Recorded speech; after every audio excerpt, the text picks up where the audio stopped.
This is full squad. Roll.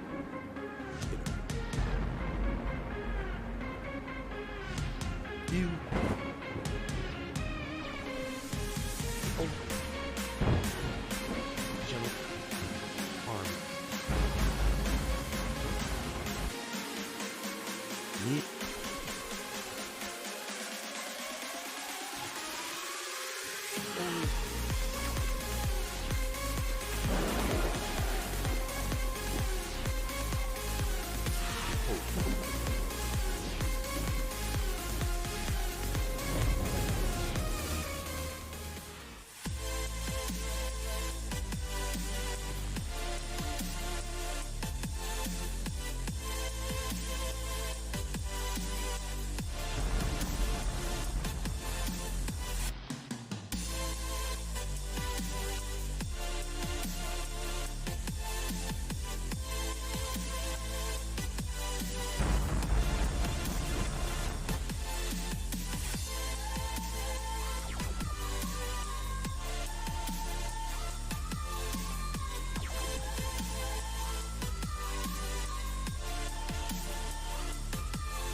This is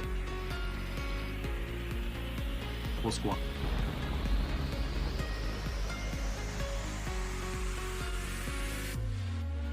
Admiral rumors.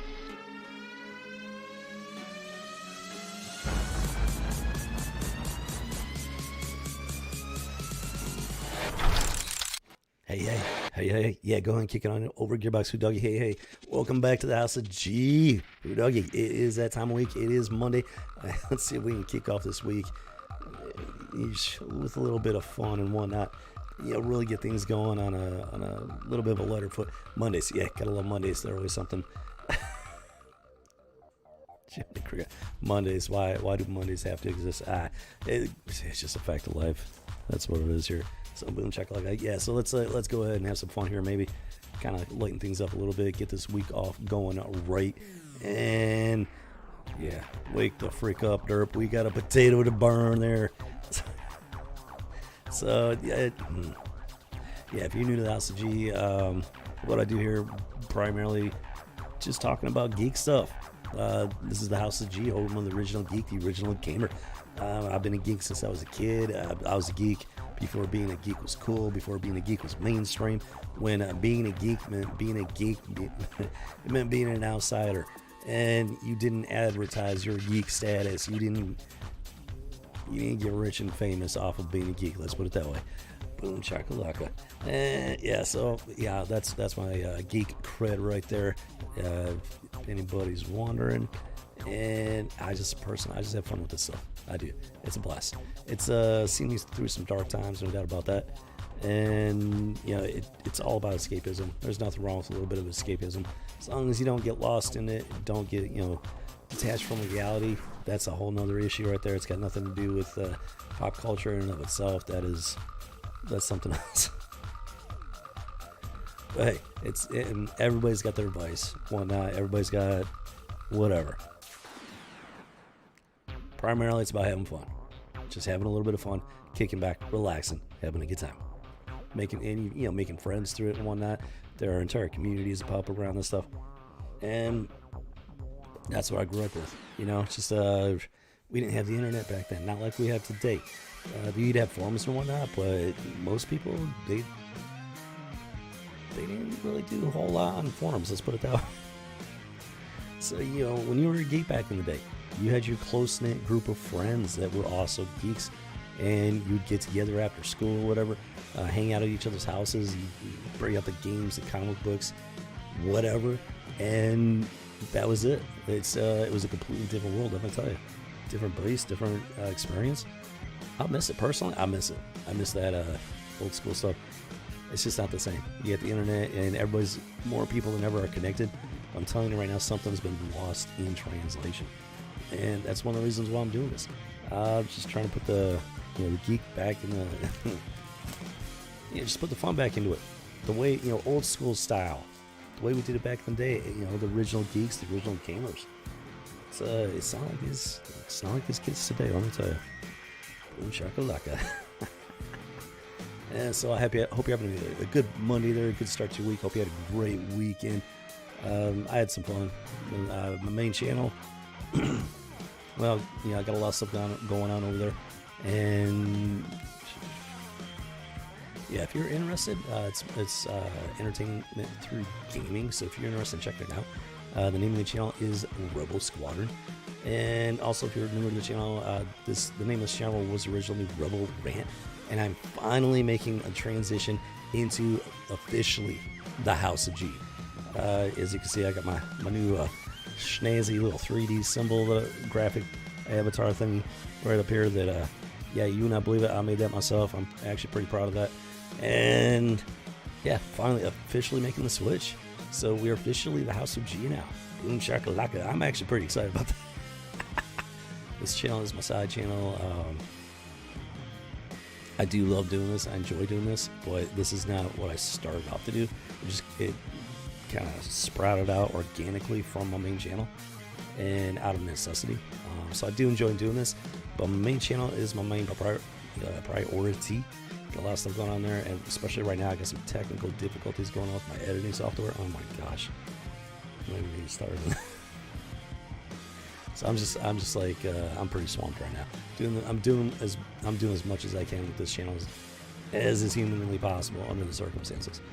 But yeah, that's where we're at. So yeah, I do enjoy doing this, but right now it is confined to this weekly House of G live stream. So originally I was just focusing on my collection and everything, taking it from there. But then I do miss doing the videos. The House of G, formerly Rebel Rant, now House of G videos. They're still Rebel Rants. The name of the channel is officially House of G now, but I do miss doing my rants. So I developed a new-ish format for the House of G live stream. The first part is going to be kind of a Rebel Rant style of format, and then we'll just transition directly into the normal House of G stuff. And I don't know. We'll see how it goes. I did like it last time, but I don't know. We'll see how it goes. It's still in testing phases. Let's put it that way. Boom shakalaka. Okay, so let's see here. All right, so we're gonna start off today talking about some stuff. I'm gonna touch on what we were talking about last Monday on the House of G. I'm not going to go heavy with it because it's pretty much been resolved for the most part. There's just some key things that I just want to talk about real quick. And then a little, I got a couple things to say about some Cyberpunk 2077 and Project Red. And then we'll get into the fun stuff. So yeah, the first part of the House of G is going to be kind of like the, I guess you could say the downer side almost. It's like, it's there's stuff that needs to be talked about. It's the commentary side in general, what's going on out there in general. And then after that, it's going to be the fun stuff, as far as I'm concerned, at least. Shakalaka. Okay, so let's go ahead and start it here. Now, for those of you that may or may not be aware, Doomcock and Geeks and Gamers, Nerdotic, Ryan Kendall, they all got into this huge thing last weekend. Now, they primarily, publicly at least, they've pretty much resolved this and everything. So I'm not, like I said, I'm not going to beat a dead horse or whatnot. But like I said, there are just a couple of things I want to touch on at least. Now, June 6th here, Doomcock did have a tweet where he was all like, one last thing, there's a certain point where a man has to stand up for himself, or he loses his own self-respect and respect of others. Sometimes you have to remind people why your name is Doomcock and why it's dangerous to F with a super villain. And yeah, so that's where he was coming from, at least at the beginning. Yeah, so just a brief rundown on Friday Night Tights. A little over a week ago, Ryan Kendall made a pretty strong statement, let's put it that way, regarding Doomcock and his fan base. Calling people, anybody that listened to this guy and took him at face value or whatever, calling them retards. That's the gist of it, and it just blew up into this whole thing. I'm not gonna rehash it. I already pretty much said my piece about it for the most part in the previous House of G.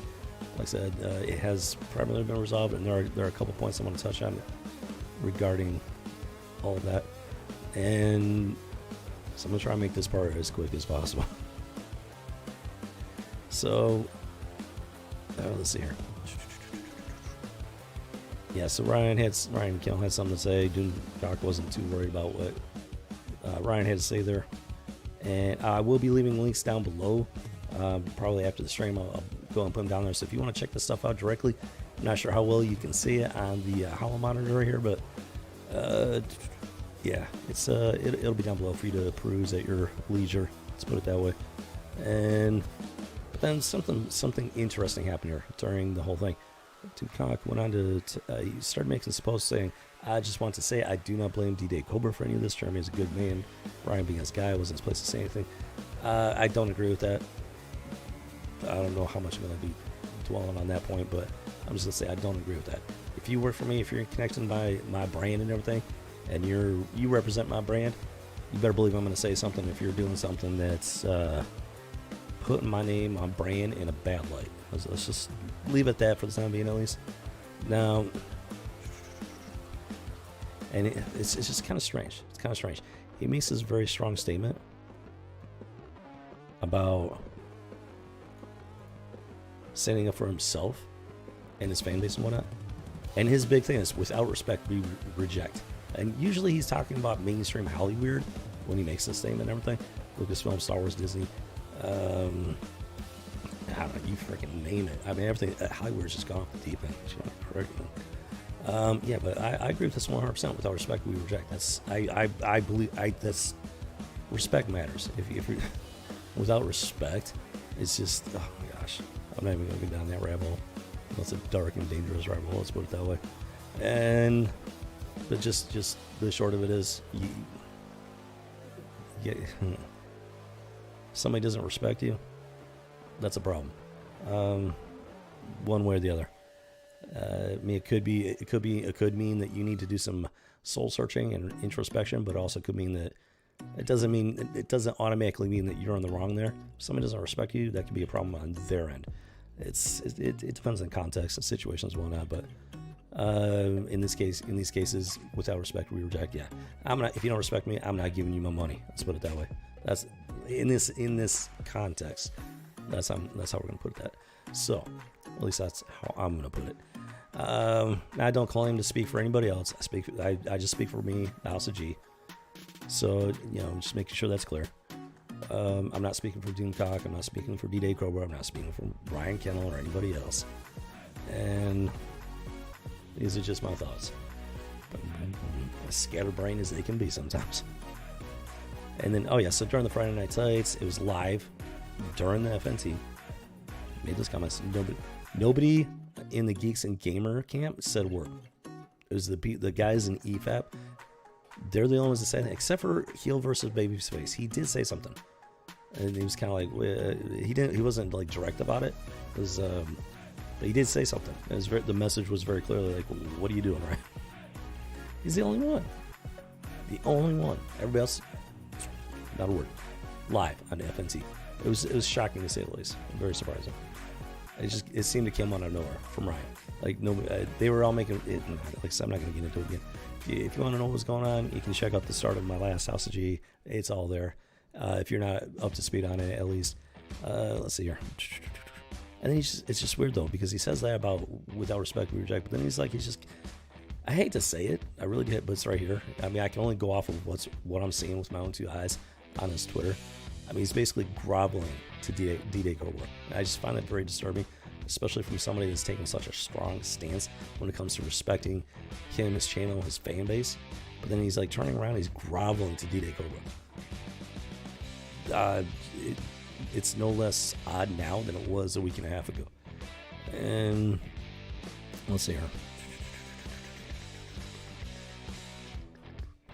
It just keeps going on and on. Now, finally, here's where it was this huge thing for a couple of days. I mean, the Twitter blew up. It was just crazy. It was absolutely crazy. I couldn't believe it. But then, so Neurotic Gary, he's just sitting there. It's his stream. Friday Night Tights is his baby. These are all, there's a lot of regular guests that are on there almost every week, along with some guest channels going on. That's Gary's baby. He's the one that hosts it. It goes live on his channel.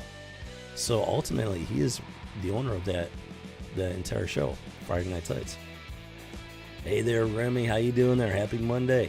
You saw a beautiful sunrise this morning. It's Flag Day. Wait a minute. Is Flag Day today? I thought Flag Day was... I thought it was over the weekend or something, but last week. Is today Flag Day? Okay, happy Flag Day. All right. I thought it was already... I'm so bad with the dates on that. I hate to say it. And plus, but hey, all right, happy Monday. Glad you were able to see a beautiful sunrise this morning. Okay, let me hit the music there.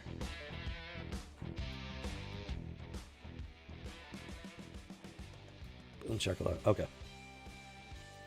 Let me know if that's better. Turned it down a bit, back to there was some audio discrepancies, so I was trying to fix it. I think maybe I went the wrong direction with it. Let me know if that's too quiet now. I put it back to where it was originally.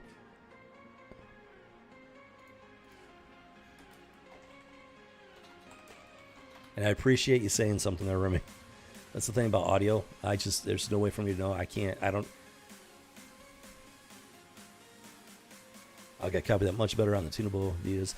Thank you. No, I appreciate that, Remy. It's if there's a way to be able to listen to the stream without it, because I've tried it before, like when I first started, it was just causing all kinds of reverb and feedback. So unless somebody knows of a way to be able to listen in on that stuff without just completely, blowing up the stream, the reverb, I need your guys' help when there's an audio issue. So I appreciate that very much.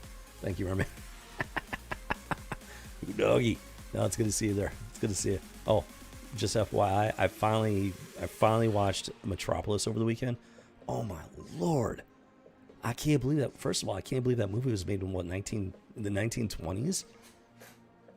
That was pretty impressive. I was impressed with the movie, just the general like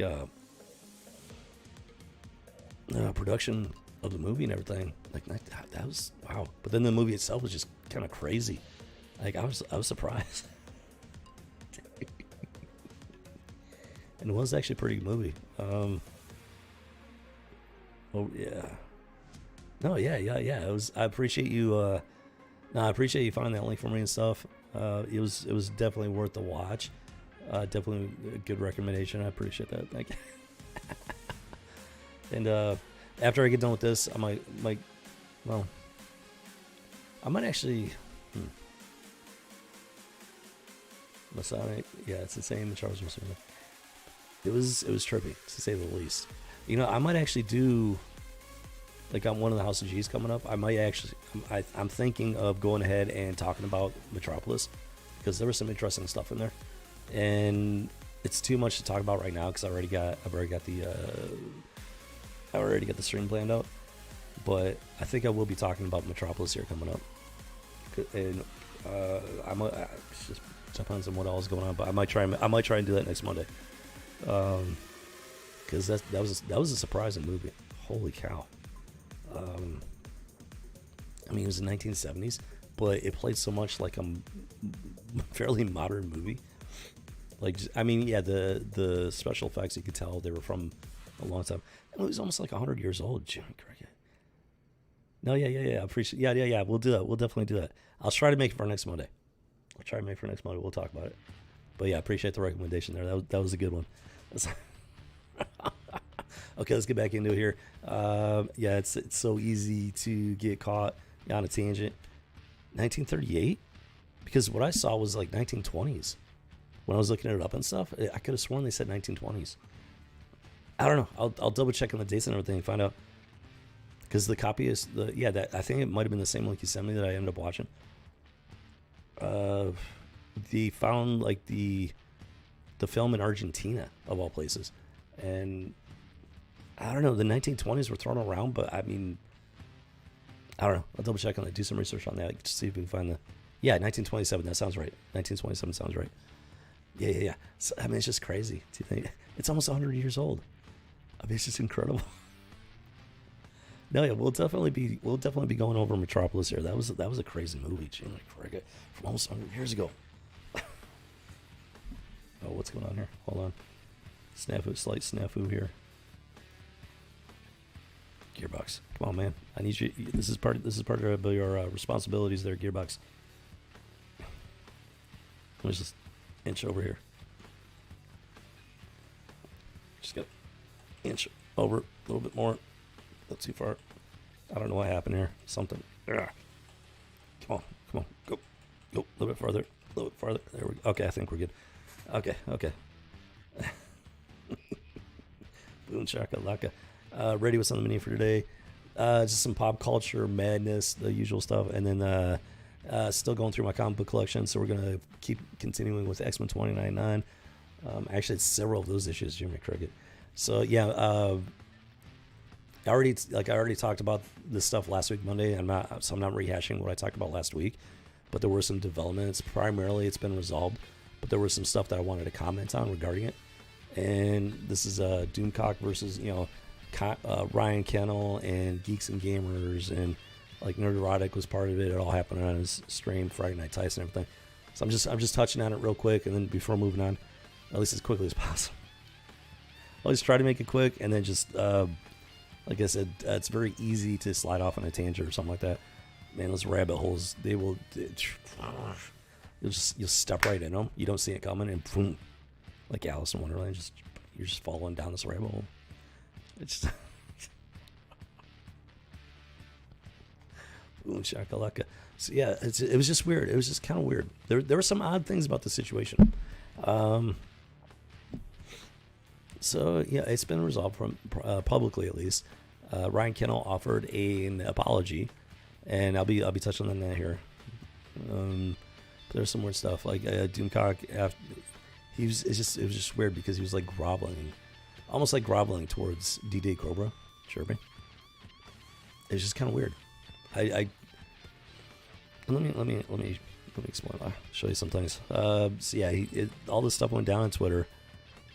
Gary from Nerdrotics, he didn't say anything on Friday Night Tights. He didn't say anything. Now, he did put out, like, I don't know if it was a video or one of his live streams.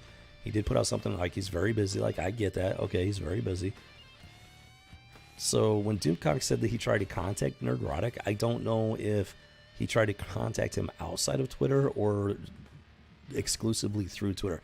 Now, if he tried to contact him exclusively through Twitter, that makes sense then. Because like normally I don't actually pay that much attention to Twitter. I don't have time to be sitting on Twitter. So I mean that I can understand. But if Doomcock was trying to contact him outside of Twitter, that's a different story. And he didn't disclose that information. So I can't say anything definitive on that because I just don't have the information.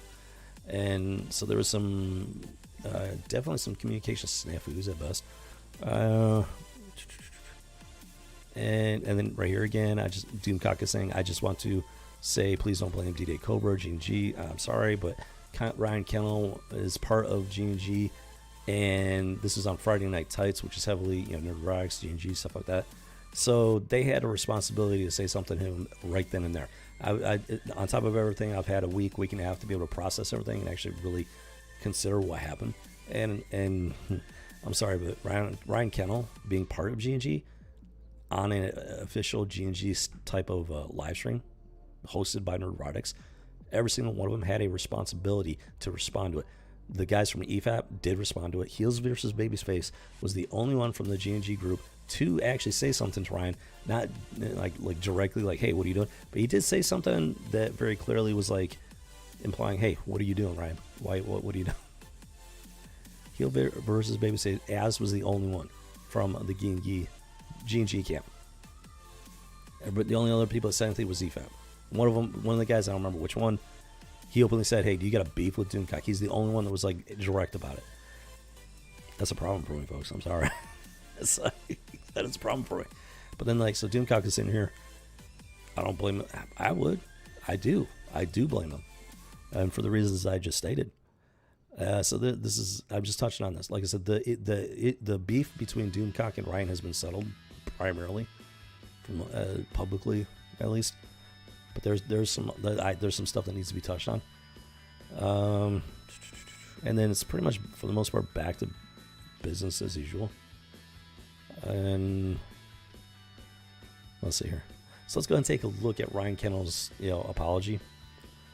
I completely stand by my opinion on the validity of Dunecock's rumors and sources, which is like, who cares? Nobody cares. This is one of those slightly backhanded apologies. It's not as bad as some of them I've seen, but it is a fairly backhanded apology. I completely stand by my opinion of it. Who cares? Nobody cares about your opinion on Dunecock's rumors and sources. That's the whole point of this snafu. That's the whole reason this thing blew up. Nobody cares about what you think. It's completely inexplicable as to why he put it out there to begin with. They were doing a skit of making fun of Kathleen Kennedy rumors in general. Doomcock's name was not thrown around. It was just, there are a lot of rumors going around out there about Kathleen Kennedy being fired, even though she hasn't been yet.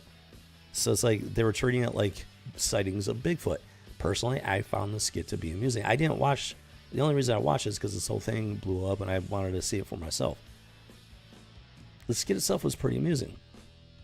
But then once it was over, instead of moving on, Ryan Kendall jumps in inexplicably for no reason whatsoever. He's like, starts ranting and raving about people that believe these rumors. And it's like, and then he finally came out and specifically said Doomcock. He finally named Doomcock's channel by name. And he called the fans retarded for believing his rumors. And it's like, first and foremost, nobody cares about what Ryan Kendall thinks of Doomcock. It's Doomcock's channel. It's all about rumors and pop culture gossip. And he puts it out there at the start of every one of his videos. He's like, these are just rumors. These are not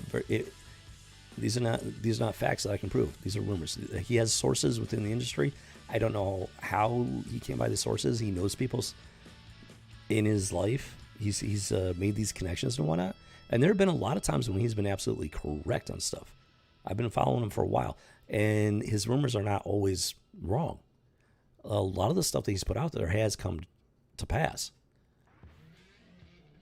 This whole thing with Kathleen Kennedy is one that has been dragging out. But by and large, a lot of the stuff he's put out there has been true, has been accurate.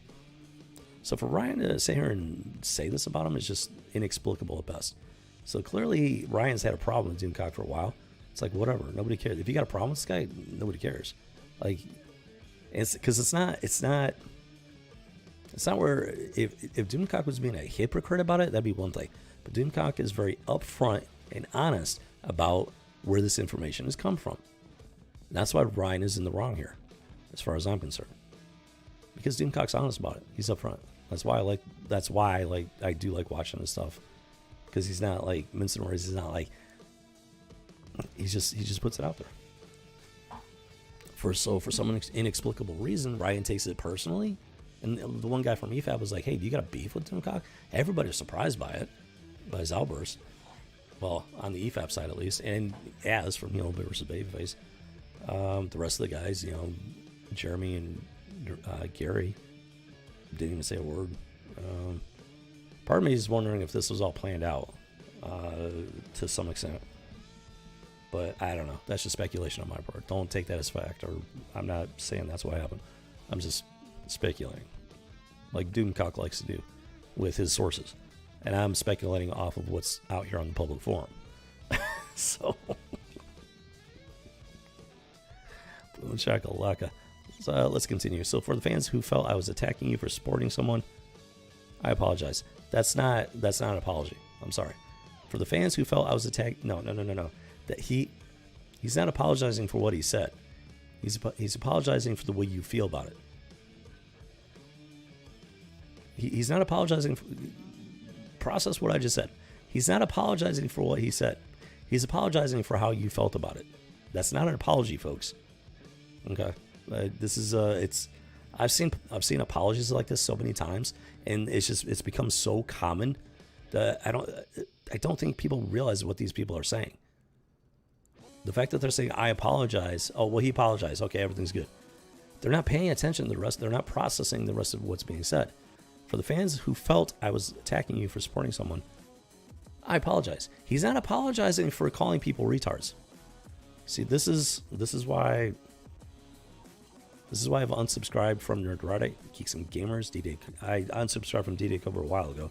If I was subscribed, I would have subscribed over to this finally. I was never subscribed to Ryan Kendall, but the only one that I'm still subscribed to at this point is Heel versus Babyface, because he actually did say something during Friday Night Tights. He's the only one in the G&G camp that said something. This is not an apology. I hate to break it to you. This is not an apology. If you felt like I was attacking you, I apologize that you felt that way. That's not an apology. He's not apologizing for what he said. That's the key thing I'm getting at here.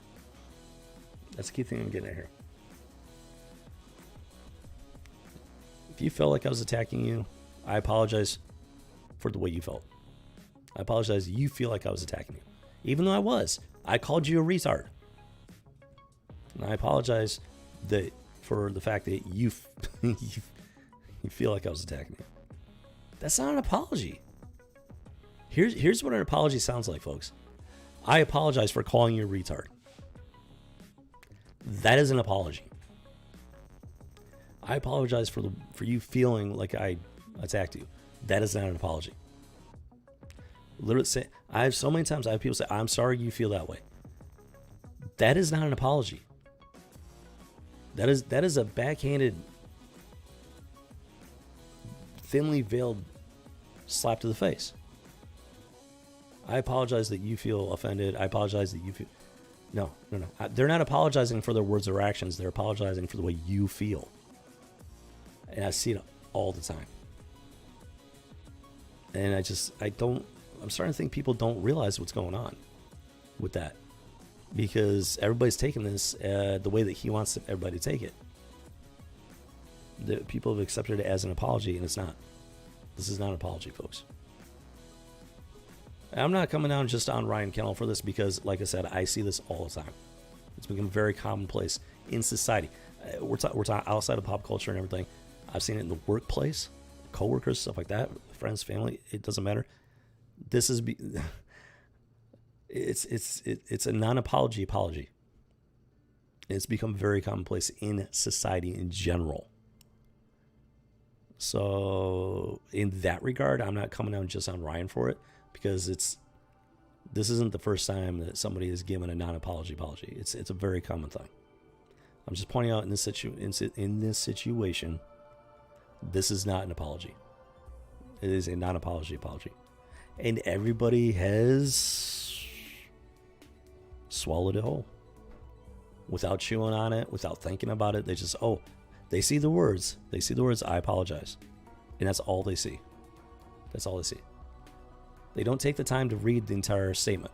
They don't take the time to chew it over, to comprehend it, analyze it, use those critical thinking skills. I apologize. And that's literally all they see. The rest of the stuff might as well not be there. It might as well not be there. Because this is literally all they see. I apologize. And they're completely ignoring this. They're completely ignoring this. But then you got this right here. I talk a lot of shit, and this time my words didn't come across clearly. No, they came across very clearly. I own this I own that 100%. No, he's not. He's not owning that 100%. Why? Because he didn't apologize to begin with. You can't own something if you don't apologize for it. If that's what you're trying to get people, if you want people to believe you're apologizing for it, then you have to actually apologize to begin with. This is a non-apology apology. It's all smoke. It's smoke and mirrors. Like I said, this is not isolated to the pop culture community. This is not isolated to geeks and gamers and whatnot. This is a very common thing that I've witnessed personally throughout society itself. I don't know how we got to this. I don't. People don't know how to apologize anymore. They're so desperate to not apologize. They would come up with this convoluted word salad. And people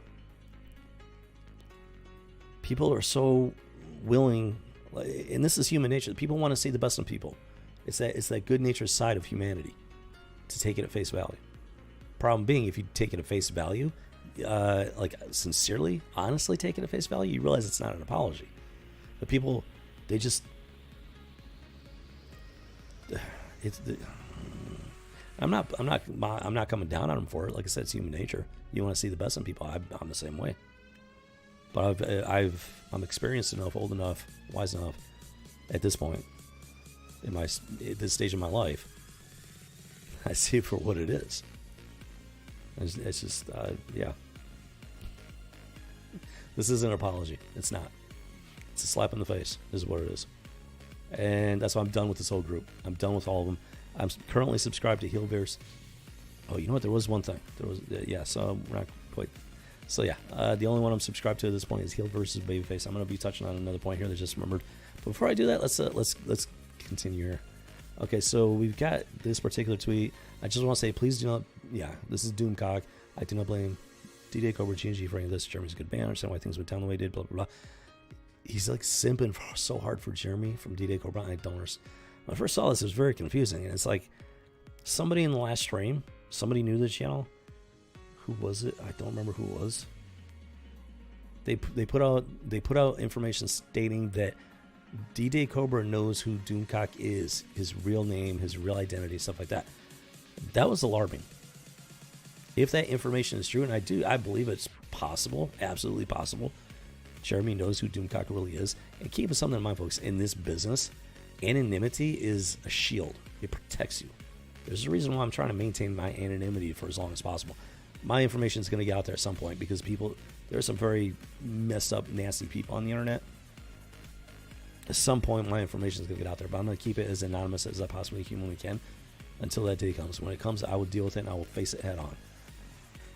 But until then, here we are. This is a good example of it. If it is true, where Jeremy from D-Day Cobra knows Doomcock's true identity, it could have something to do why Doomcock is groveling to Jeremy throughout this entire ordeal. But let's take another look at something here.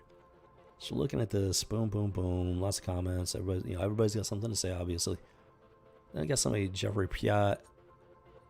I don't know who this guy is. Now he comes up with this graph here. I don't know where. There's no source information. I don't know how accurate this information is. But if you take a look at the number of like subscribers these guys have, like I know Nerdrotic's got like, last time I looked, he had over 300,000.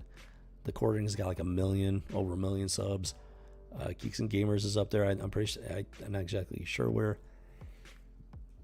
I have no idea if this is YouTube ad revenue or if this is like their general, the like sponsors and merchandise stuff like that. I don't know. I have no idea. So let's just do a hypothetical here. Let's take this at face value. And I mean, because this is entirely within the realm of possibility from what I do know about what channels make and whatnot. So this is just a thought exercise at this point without being able to completely verify these numbers. So yeah, you know, that Star Wars girl, she's at 43, somewhere between 43K and 73K. I can believe that. Ryan Kendall, somewhere between 28K, 47K. I can believe that. Drunk 3P, somewhere between 6 and 11K. I'm a little surprised. If it is that low, I'm a little surprised because Twitter seems to love Drunk 3PO. So I would actually expect him to be making more, but I don't know what his numbers are. I don't know what his subscriber numbers are. So actually, you know, let's go and take a look at that. I'm actually curious now that we're talking about it. Drunk 3PO. He's sitting at 48,000 subscribers, so that could be possibly accurate. I actually have no idea what she's at. That Star Wars girl is at almost 200K, so okay, you know, that might be accurate numbers then. It has the potential to be. So I can. These numbers are within the realm of possibility. So, but let's take a look at Nerdrotic. I mean, he's sitting in the 6-figure range, possibly between 150, 300,000, and I don't know if that's per year. I'm assuming that's per year, maybe. I'm assuming that's per year, annually. You get the quartering over 1 million, easy. Geeks and Gamers, 500,000, which is I've been wondering about that. Geeks and Gamers, I've been wondering what Jeremy's been pulling in. And if this is accurate, 500,000, that's a lot of money, folks. That's a lot of money. You need it. This is something when it comes to these situations, these public blowouts between these channels. This is something you have to keep in mind. This is part of the picture, whether you realize it or not. And I don't plan on talking about this stuff again because I'm done with these guys. I'm done with these channels for reasons I explained in the previous House of G plus what I'm talking about here. I'm pretty well done with these guys. But these are pretty much my final thoughts on this, hopefully. Unless something big blows up and I just don't want to deal with these channels anymore, specifically. Quartering, Geeks and Gamers, Nerdrotic, these guys. Ryan Kendall has never subscribed. I only ever saw him on Geeks and Gamers. Same thing with Drunk 3PO. Let's see. So yeah, there's a lot of money involved here, folks. And Doomcock, where's Overlord DVD? Where's he at? Yeah, so he's at estimated between 66K and 110K. Like I said, I'm assuming this is annually per year. That's a pretty good amount of money. That's not quartering numbers, but that's still a good amount of money here, folks. So we're talking about people that are, this is their livelihood at this point, for some of them at least. Make no mistake, a lot of people, not everybody maybe, but a lot of people, when they hit a certain level like this, it does change them. Not everybody, but when you got money, these kinds of numbers involved, a lot of people, they just crumble, and it's just human nature. I'm not talking about anybody specifically, I'm just speaking in general terminology right now. But getting back to this situation in this context, so it makes you wonder. So if Jeremy does know Doomcock's real identity, Doomcock's doing okay for himself, but he's not at Nerdrotic numbers. He's not at Geeks and Gamers numbers. He's definitely not at Quartering numbers. So he's like kind of a, he's not a small fry, but he's like mid-range, you could say, I guess. And Jeremy from Geeky Gamers, he's got a good amount of resources there. Let's put it that way. If he does in fact know Overlord's real name and identity,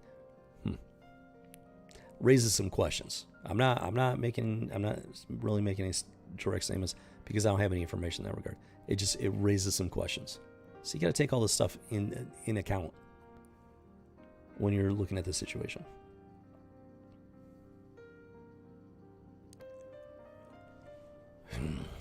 It's just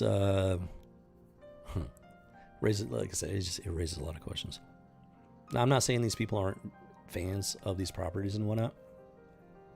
But they put out some pretty, in my opinion, questionable statements and viewpoints.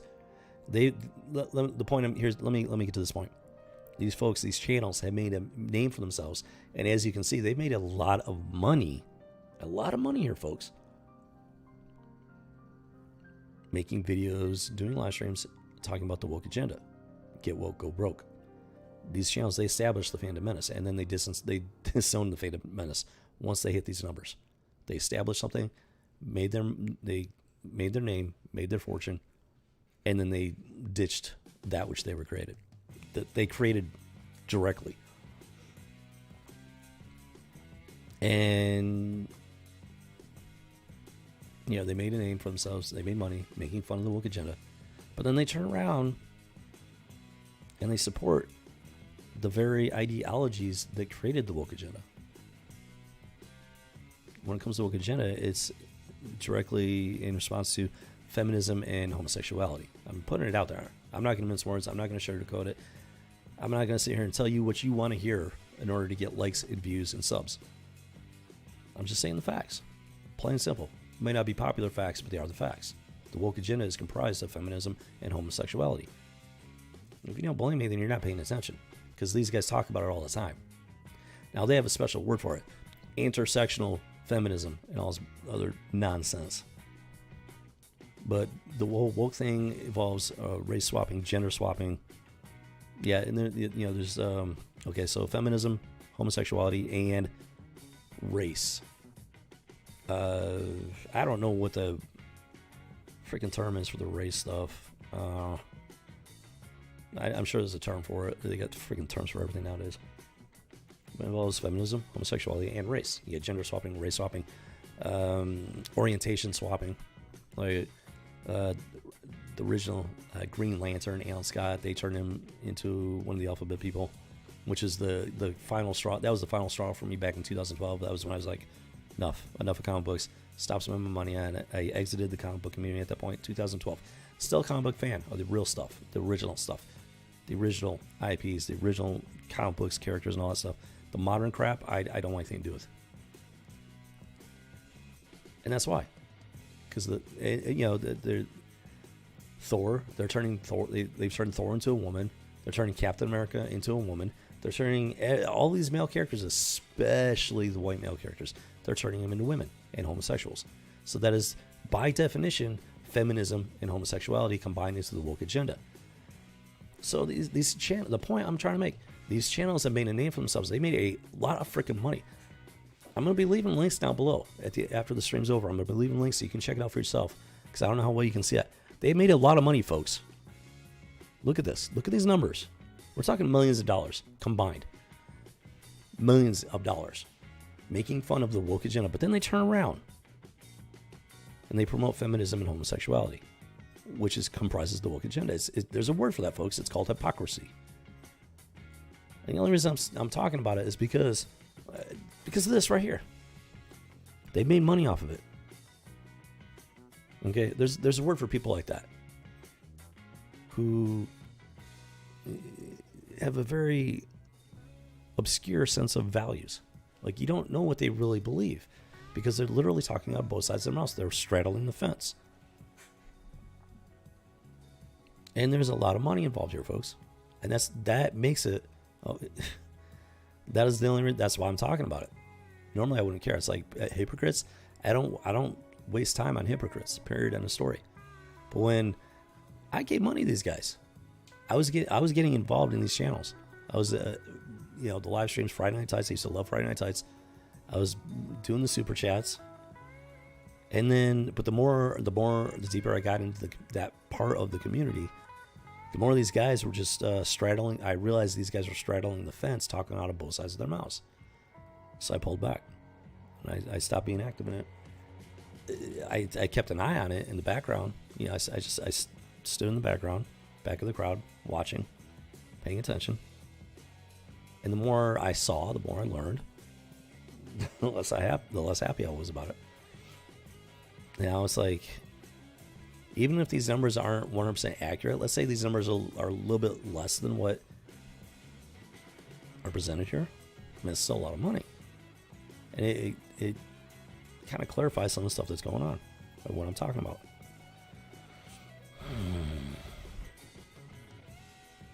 At least to me. And I don't know, it's just, it's disappointing to say the least. But then, okay, so these guys, get woke, go broke. They've created the fandom menace, this huge campaign against Holly Weird. But here's the kicker. These companies, Disney, Lucasfilm, Marvel, DC, whatever, they're embracing this woke agenda. If you are speaking out against it, but then you turn around and support the ideology that created it anyways, that's the woke agenda is completely founded on, guess what's going to happen? Absolutely nothing. It's never going to change. Here's why this is a problem. These people are making a name for themselves. They're making money off this stuff. But the fact that they're straddling the fence makes their message completely hollow, empty, and meaningless. And what that means is that it's never going to change. None of this stuff is going to change. These companies should have gone out of business by now. For the trash, they're not making money, folks. These companies they're not making money. Disney is in trouble, but it's still going. How? I have no idea. 20, 30 years ago, these companies would be bankrupt by now because they put out trash product nobody wants. Not don't let the numbers fool you, because if you take a real look at the numbers and honestly break them down, these companies should not still be going the way that they're going. Something's going on here, folks. Something is going on behind the scenes. I don't have answers. That's stuff that I don't have access to. Just critical thinking, common sense, logic, reason, understanding the free market, understanding capitalism, how this stuff actually is supposed to work versus how it's going down. Something's going on here. These companies should not still be going. And these guys making a name for themselves off of this stuff, talking about both sides of the riding the fence. Number one, I don't even know what they actually believe. Based on what I've seen, they speak out against the woke agenda, but then in truth, their true values, they don't really actually have a problem with it. They talk a good game because they go. Let me give you a good example. Let me give you a good example here.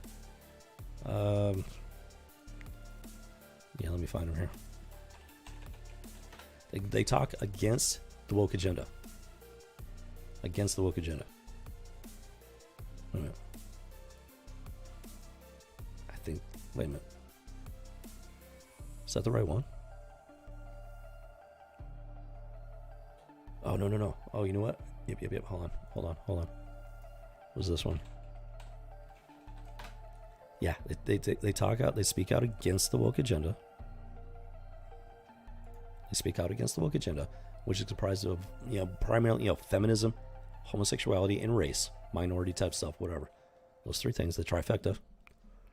And hopefully I can find it here. Hold on.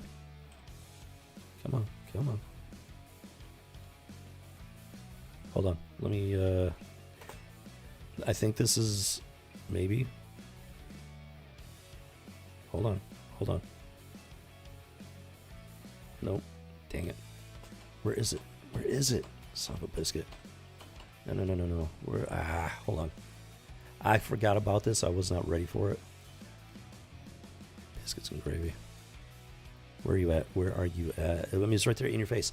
I was subscribed to Nerd Erotics up until just a few days ago, last week, when this popped up.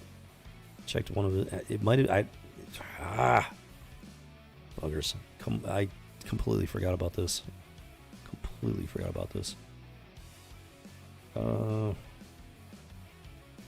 Okay, let's go back. No, that's live streams. Okay, so that's just, I'm not sure how that works. Okay, so let's go back a couple weeks, maybe 2 weeks ago.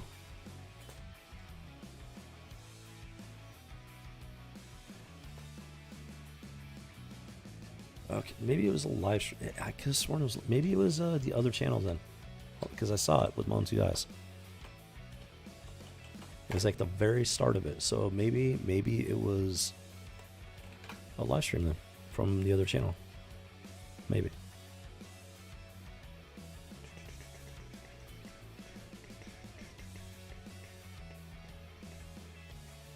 I apologize. I completely forgot about this. And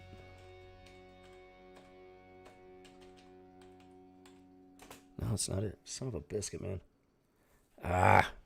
Well, if I can find it, I will, after the stream's over, I'll see if I can find it. I'll put a link down below. Nerdrotic, it was either a video live stream. He started it up. It had the the glass thing with his icon and everything, his avatar's logo. But instead of just the normal yellow background, it had the rainbow flag over it. And as anybody might know, this is June. This is the Pride Month, and that is a major part of the woke agenda that these guys are constantly talking out against. But then, like I said, they're straddling the fence. They're talking about both sides. So they make fun of these companies. Oh, you're pandering to homosexuals. They literally, in Nerd Erotic as well, they literally make fun of companies, including Hollywood, for pandering to the homosexual agenda. But then what does Nerd Erotic do? At the start of his video, the start of his live stream, he has the pride flag on his own logo. There's a word for that. It's hypocrisy. Straight up, blatant, in-your-face hypocrisy. And I'm tired of it. So I unsubscribed. I'm done with these guys. I'm sorry. I'm done with them. These guys are charlatans in my humble opinion. And this is why, right here. Boom. This is why. This is what it's all about here, folks. These channels, they have no value. They've hoodwinked you. That's what I'm trying to say. They have hoodwinked you. They're all like anti-woke, but then they turn around and they support the very ideologies that comprise the woke agenda. They hoodwinked you. I'm done with them. I'm sorry. I was getting involved in these communities, these channels, rather. And I'm done with them. So this is why. This whole thing, I'm glad it happened with Ryan Kendall and Dunecock, regardless, the non-apology, and whatever. He accepted it as an apology. That's his business. Personally, it's not an apology. And it revealed, it sheds the light on what these guys are really about. I'm done with them. I'm sorry. I don't normally go around, like attacking channels, whatever. It's not what I do. But having been a part of this community and having given money to these guys,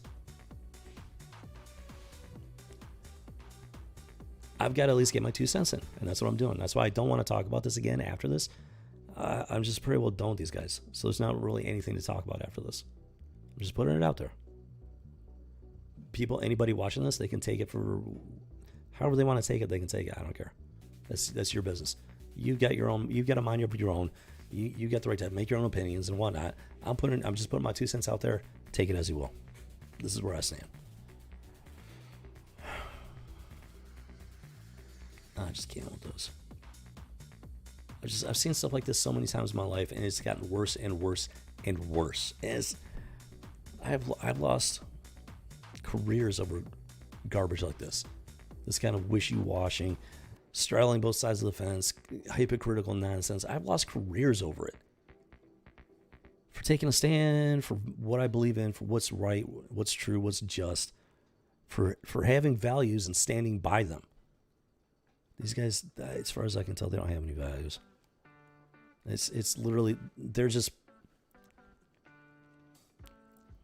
They're literally in it just to make a name for themselves, to make money, to tell you what you want to hear for entertainment's sake. And the fact that they're funny about it, that's how they get away with it. Because people are so they're so desperate for entertainment, like legitimate stuff that makes them laugh, like sincerely.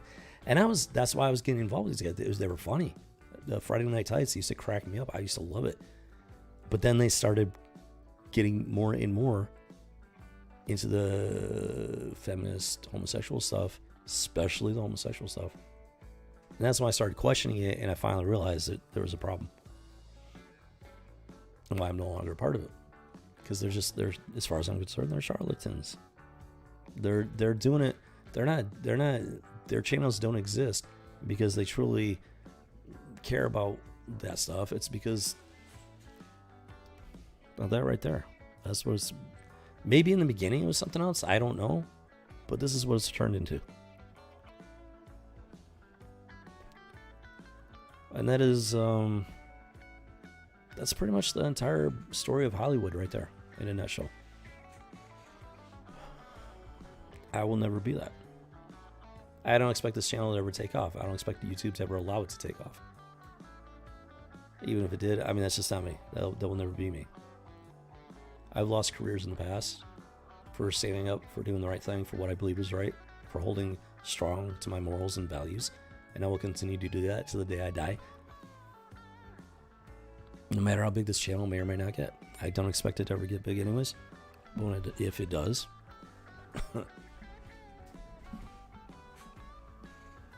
This will never be my core value. This will never be my driving force. I can tell you that right now. Whether you believe it or not, that's up to you. I'm just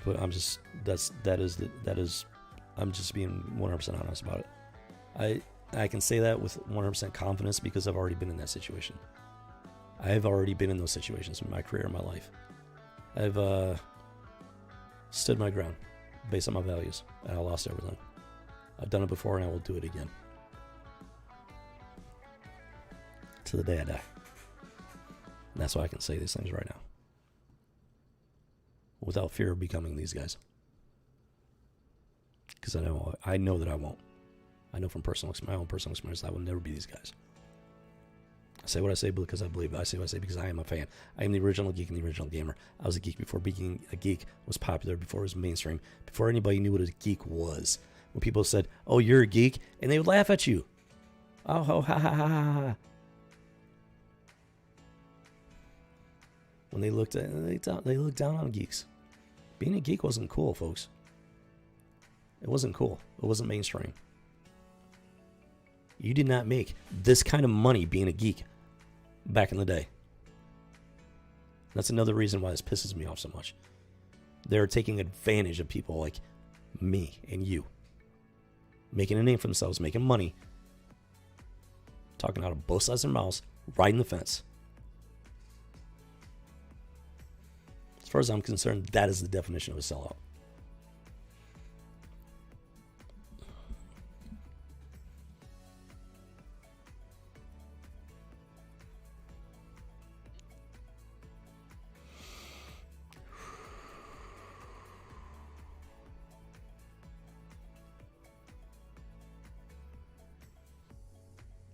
Take it or leave it for what it is, for which you got to mind your own. Come to your own conclusions. Whether you believe me or not, that's just the way. That's where I stand. So I don't plan on talking about these guys anymore because I'm done with them. I'm not going to be part of that circle anymore. For the reasons I've said, I'm the original geek and gamer. Me. I grew up with this stuff when it wasn't cool, when you were made fun of it for being a part of it. I'm not a geek for the money. I'm not in it for the money. I'm in it for the passion. I'm a geek because I'm a geek, because I enjoy the properties, because of what they really stand for, what they're really all about. This modern stuff is a complete bastard. It's an abomination. I'm not gonna lie. I'd love to be able to make a living off this stuff, doing this stuff, but not because just because I gotta pay the bills, plain and simple. That's it. But I'm not doing this stuff because I'm trying to look for a quick and easy route to get rich and famous. I'm doing this stuff because I believe in it. I'm passionate about it. This isn't about an agenda. I'm not part of the woke agenda. I don't support the foundational ideologies that gave birth to the woke agenda. I'm fighting against it. And right now I'm fighting alone. It's not easy. Trust me, it's not easy. I don't know if you can understand my disappointment. Found these guys on YouTube a little over a year ago.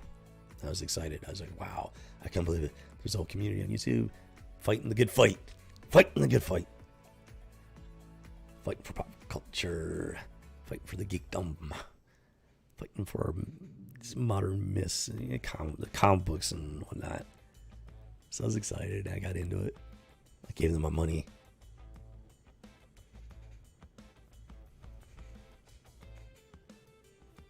Until I saw the truth. Until I started seeing the truth. Yeah, I don't know if you can imagine the disappointment. Here we are.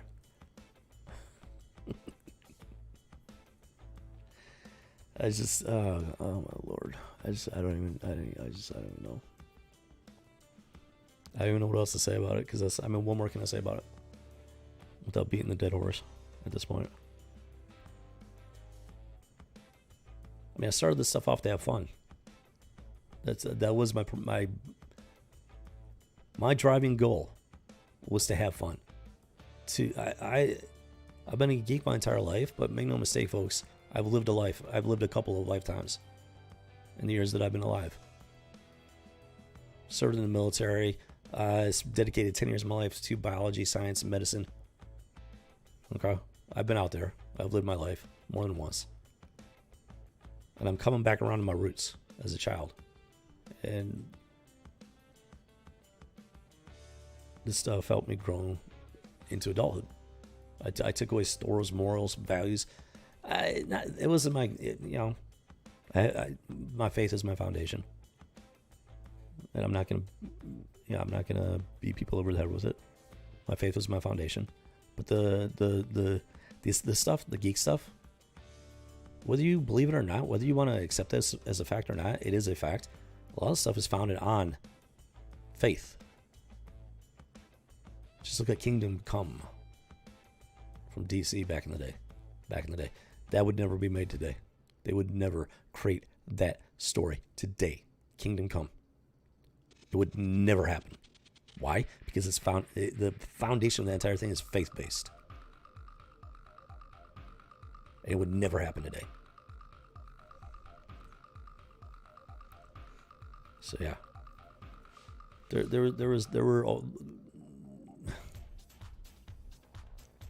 were things to be learned from it. Faith has been my foundation, the Bible, but I'm a huge geek as well. On top of it, and a lot of stuff. There used to be good morals to the stories back in the day. Whether you want to believe it or not, they're founded in faith, by and large. A lot of them were. And it's just gone in a completely different direction. These guys are just taking full advantage of it. But this is why I'm doing this. I'm not here to be popular. I'm here to speak my mind. Because I can't speak it anywhere else. I've lost careers over it. Standing my ground. Holding my values. Speaking my mind. Speaking the truth of what I saw with my own two eyes. I've lost everything for it. But I'm still speaking. I'm not going to shut up. I'm not going to be quiet about it. I won't be beat down. I won't bend the knee. They will have to kill me in order to shut me up. Plain and simple. Whether that's a bullet to the head or by just destroying my entire career all over again, same result. I'm going to fight. Plain and simple, because I don't know how to do anything else. So that's a little darker and deeper than I planned on going. So I'm just going to kind of cut that one there. All right. Well,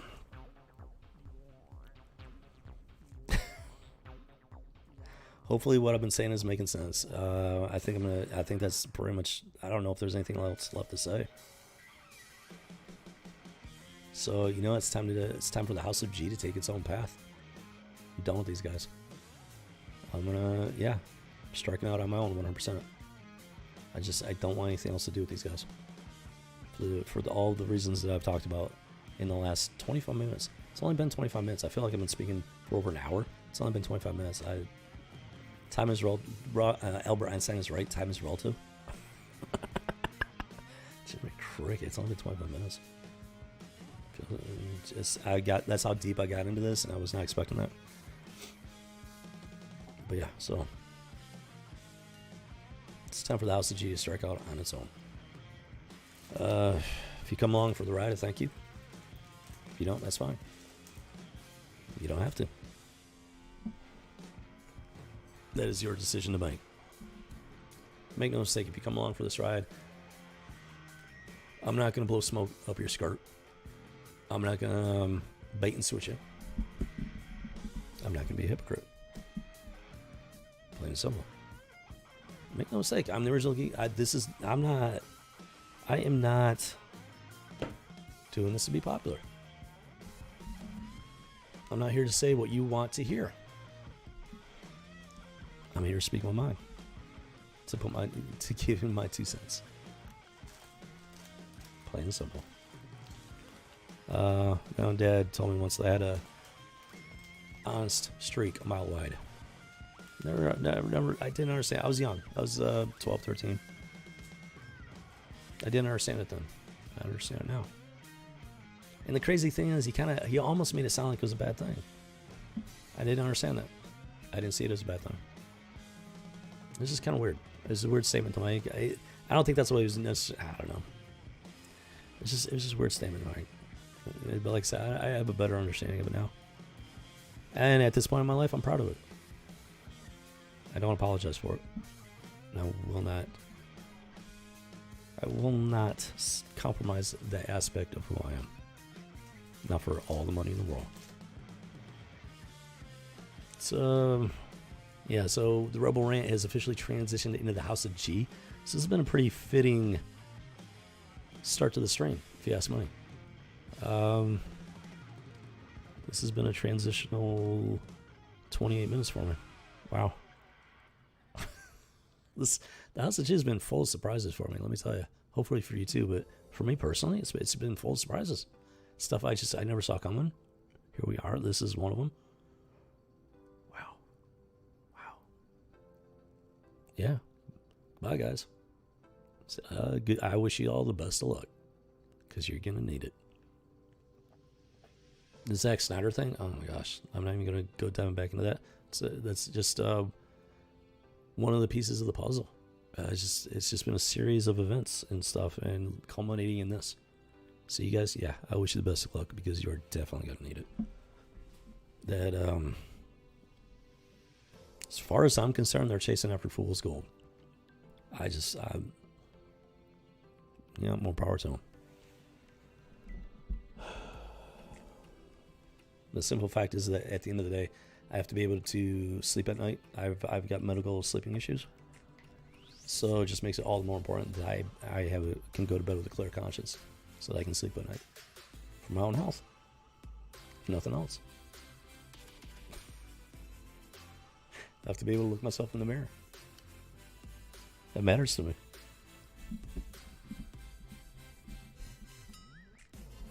Cricket. This is not the path I was expecting to travel at this when I fired up the stream 29, almost 30 minutes ago. That's not the path I was expecting. Holy crap.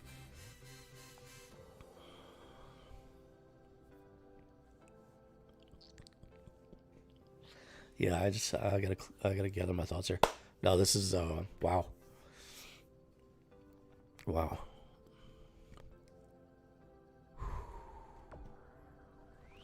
Okay. All right, I think I'm ready to move on here. In more way than one. All right, guys. saying goodbye to the circle of channels.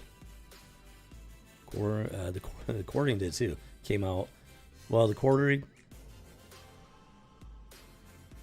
he's kind of been there.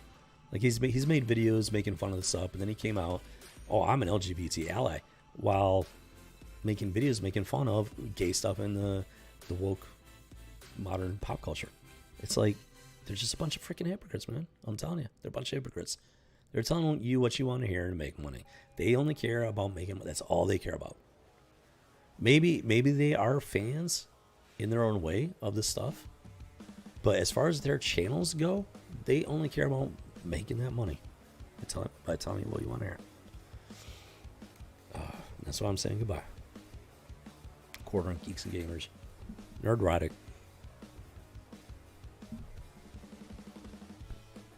Goodbye. And that's hit me a little bit harder than I was expecting. With everything that went on in 2020, I just really started getting into YouTube a little over a year ago, especially when I started my own channel and everything. It's been an insane journey, to say the least. And this is hitting me harder than I thought it would. Because I was really, like I said, I was really getting into these channels and the community that they built. And then so besides the stuff we've been talking about, I mean, they turned their back on their own community that they created. They created the Fandom Menace, and then they turned their back on it. That's just mind-blowing to me. I cannot imagine doing that. Creating something and then ditching it and abandoning it. I can't imagine doing that. So what? How do you do that? And then these same people are in an uproar right now about people that bought pets during the lockdown and then putting them to sleep because they couldn't take care of them. They're the same people that are in an uproar over that stuff are the same people that created the Fandom Menace and then ditched it and abandoned it.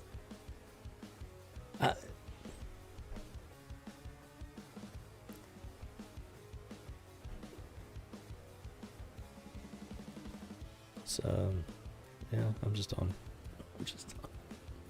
So here we go, folks. House of G breaking off on its own, 100%. So that's, wow, okay. Wow. All right, so here we go. Bye-bye. Actually. Bye-bye. Bye-bye. As far as Doomcock,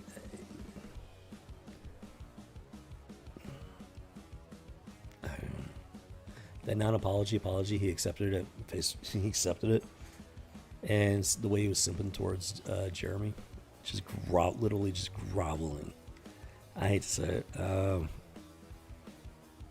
It's not, as far as I'm concerned, it's not left his channel on a very good footing for me. And I don't know if I'm going to unsub just yet, but I mean, I'll got to get some of this information somewhere. I don't have time to be scouring like these pop culture websites and everything that do the news and stuff. I don't have time for it. That's why these channels are so useful, because they do it for you. They scour, they find the information. Now I don't know. I'll figure it out.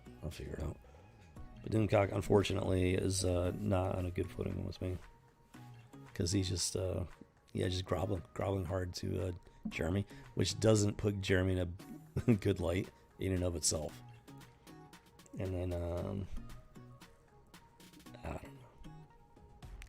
mean, I can't completely. I've been in that situation where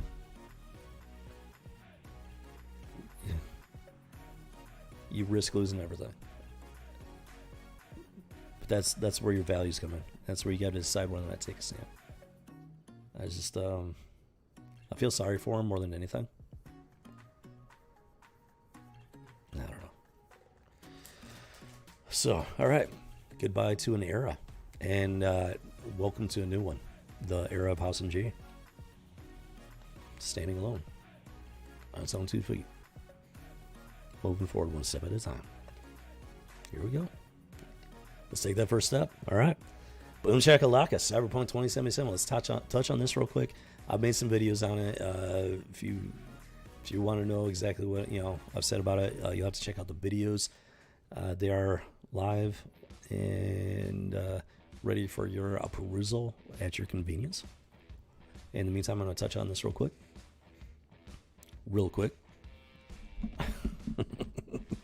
So, anybody that's been into this stuff, you may or may not know, Cyberpunk 2077. Freaking cricket. This thing launched, and it was a certifiable disaster. Oh my lord. I stopped doing pre-orders a while back because pre-orders are just a bad idea. I did do a pre-order on Cyberpunk 2077 for one reason alone. I have a channel. That's the only reason I did a pre-order, because it was everybody was talking about it. It was the next big thing, the hot thing. So as a channel, it was a no-brainer. I had to do it to make sure I got a copy of it. And yeah.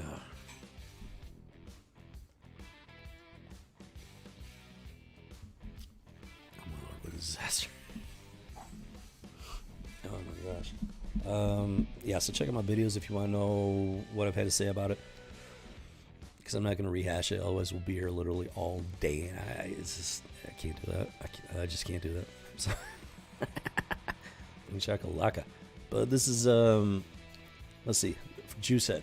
This is going to be an example. I'm not going to play the video or anything like that. I will leave a link down below if you want to check it out sometime. But he came out with June 7th, Cyberpunk 2077. Just had a massive leak, and it may cause serious problems for CDPR. Like I said, I'm not going to play the video. I'll leave the link down below if you want to check it out for yourself after the stream. But what happened was this leak came out, and it was a leak of all kinds of game glitches for Cyberpunk 2077. I think going back to 2013. I think. Is that when this game was first, they first started working on it? It was 2013? 8 years ago? Like, are you kidding me with this? What? After 8 years, that was the best product. What? How's that? As a successful large successful corporation, company, business thing, how is that even possible? I'm sorry. I am a one-man show. I am doing 2 channels by myself, 100% by myself. I don't screw around. Period, end of story. I get things done. I'm dealing with a technical issue on my main channel right now. My editing software is not working for some reason, and I depended on it pretty heavily for making my videos. Like, if I have to switch to a new editing software, I'm going to have to learn that software already. I'm going to lose some stuff that I have with the current one. My videos are going to completely change, and I'm not ready to do that. So I'm in communication with. I use Filmora X. Something's going on in the preview window when I'm editing stuff, and this is I've been using it for over a year, and I haven't had this problem, like, not like this. The preview window is completely freezing after about a minute at most. The preview window will freeze on a specific frame. The entire program will function except for the preview window, and without that preview window, I can't do anything because I can't see what I'm doing to the video, and I'm dead in the water right now. And it's a bad thing, very bad thing. So I'm just busting humps right now. I'm communicating with Filmora, Wondershare, trying to get them to help get this figured out, because otherwise I'm gonna have to dump them. If the program's not gonna work, I'm not gonna sit here and waste time. I'm not gonna waste time. Period. End of story. Full stop. And that's how you do business. You don't screw around. These guys screwed around for 8 freaking years. Now, kind of getting ahead of myself. So yeah, there's just all kinds of stuff going on with the like these bugs. There's so many bugs, and they had 8 years to fix them. The game's a disaster. Now, from what I understand, on the PC side of things, the game is playable, but I've got it for Xbox One, and it's trash. I mean, we're not even talking about the pornographic aspect of it, which is just absolutely disgusting. That's not what I don't. For example, when you make your character, you can actually choose what kind of genitalia your character has, and it shows you. That has anything to do with anything as far as the game goes. There's only one reason to have that in there, and that's if you're a perverted freak. Go watch Pornhub. X-Heavy. X-Hamster. The hamster. There are plenty of porn sites. You want porn? Go watch porn. I want to play a freaking video game. I don't need to be looking at my character's junk. And that's just for starters. This is where pop culture has gone, and it's disturbing. No. And this is the type of stuff this is what I'm talking about. These guys, these channels that we were just talking about, they're like they're speaking out against Cyberpunk 2077. At first they were like praising it, and then they were speaking out against it. But then they praise these certain aspects of it. They're all over the place. I can't take them seriously because of it. I'm sorry. You straddle the fence, and the fence is gonna rise up and impale you at some point. And for me, it's finally done that. I'm done with these guys. And this is another example as why. It's just disgusting. I mean, it brings zero entertainment value. And then in the game, you got all these posters, these weird, crazy ass posters that are blatantly pornographic. And it adds absolutely nothing to the game. It makes me not want to play the game. And in fact, I have not finished the game because it's number one, it's a boring ass game. Number two, it's broken. Number three, it's just disgusting. Like I don't want to be exposed to that. I will never give money to CD Projekt Red ever again for multiple reasons. Multiple reasons. And these are some pretty good examples of those reasons. So besides that stuff, the game is broken. It's been broken since day one. And they knew it. They knew it was. And they lied. They straight up lied. That's just disturbing right there. I don't know how well you can see that. But yeah, his neck is just, it's not supposed to be able to do that. They got this. Like, what is that? What? He is giving you the googly eyes from hell. Johnny Cricket. And chicken. So chickens. Hey, there's a bunch of chickens in the game. I bet you didn't know that. Well, there were a bunch of chickens in the game during development. I can't tell you why. Not a freaking clue. They actually took. Let me. I'm trying to paint a picture here.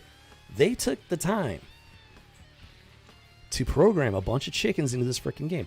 Now, let me tell you something, folks. Let me tell you something.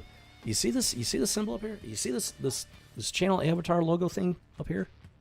That is 3D computer generated. I made it myself with my own two hands, my own noob animation experience. I had. Oh my lord, this is just. I started learning Blender. I teaching myself Blender a few months ago. So for my main channel, Robo Squadron. So I made this. That up there. I made that with the skills that I learned from Robo Squadron. Now this one was easier because all I had to do was flip the colors around and stuff like that. I had to make the A and the H and the G, but the gears and whatnot were already made, and so it was a lot less time consuming. But here's the thing: learning the program, making the stuff from scratch, that took a long time. It took, I think, like 3 weeks just to figure out how to make the basic like gears and letters, let alone put them together in a way that actually look good. It took time. It's time consuming, folks. It is time consuming. Somebody took the time. Now, granted, if you're experienced with this stuff, you can do it in a shorter amount of time.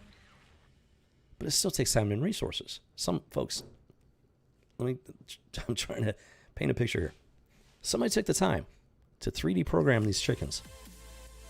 I'm not just talking about the still image, the 3D object where it just sits there. No, these are animated. I haven't even hit the animation stage, and I'm planning on learning it, but I'm not there yet. That takes a large amount of knowledge and time and resources to be able to do this. To create the 3D chicken, to texture it. Texturing is a whole nother ball of wax. This House of G symbol up here, there's no texturing. I love the way it looks, but this is as basic as it gets, folks. There's no texturing. It's just It's all the program itself doing it. I'm not doing any texture. This is completely just the program itself. This is another ball of wax. You got the 3D chicken, and then you have the textures, the feathers. That's texturing. That's a good amount of work right there. And then you have to animate it and then put it into the game itself. And then this is what they spent their time doing, folks. Making stupid freaking 3D chickens to put into the game before it was released, only to take those chickens out of the game. This is what they did for 8 years, folks. Are you catching what I'm putting out there? This is what they spent their time doing. Instead of creating a game that wasn't broken from right out of the gate after making promises that it was going to be a finished product, they spent their time and resources making chickens that weren't even part of the finished product. What the fuck, man? This is not how you run a business, folks. This is how you goof off and just screw around and get paid for it. And there was this huge thing. Everybody's like, oh, I can't wait to be done with the segment because it's just pissing me off right now.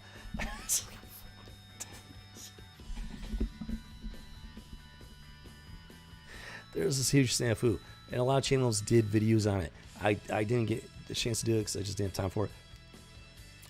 Everybody was whining and complaining about how the employees had to do crunch.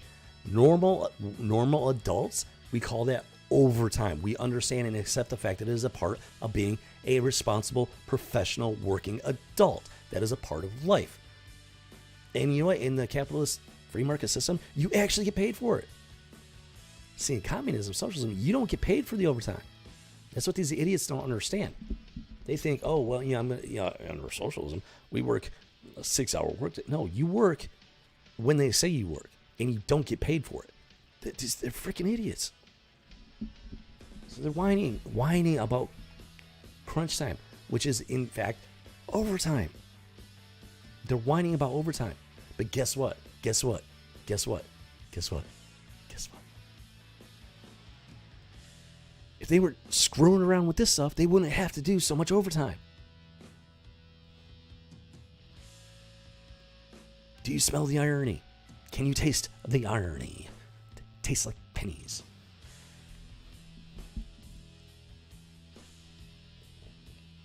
Do I need to paint the picture? Do I really need to say these things? The hypocrisy, the sheer stupidity of what these people are doing and complaining about. They're wasting their time making chickens that will never be in the game.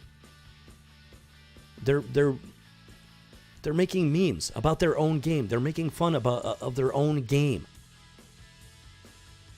And then they're surprised when they release this game to the general public and it flops.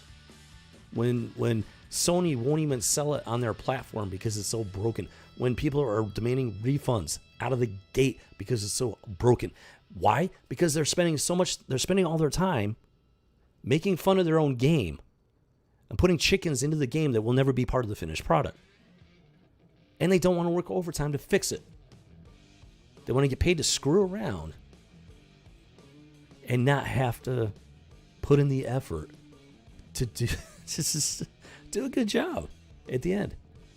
It's like, okay, you want to get paid to screw around, then you better be prepared to do some overtime to fix the stuff that you should have gotten done years ago.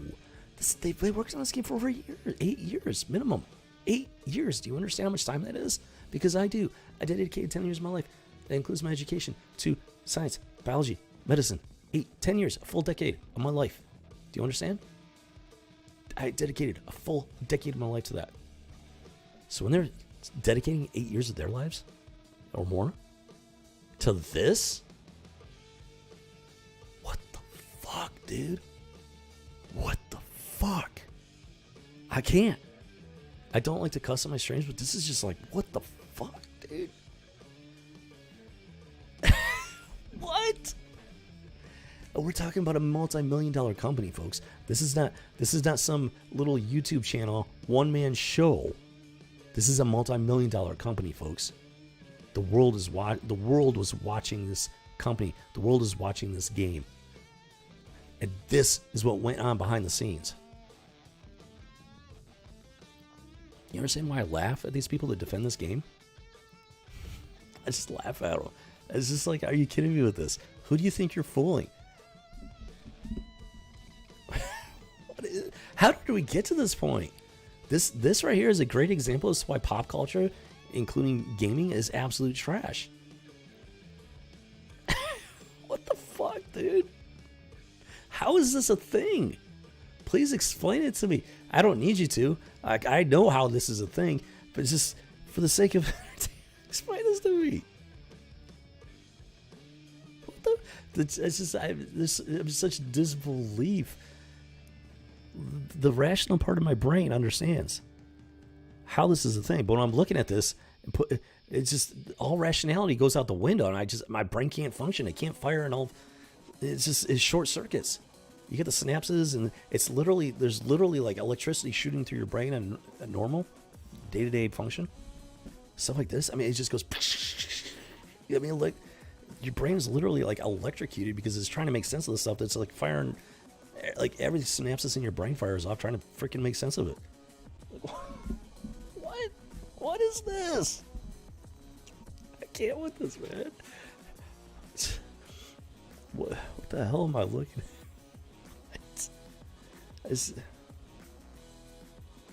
The reason the game failed is because they spent over 8 years making fun of their own game. More concerned with having fun in the construction of the game than actually making sure that the final product was completed.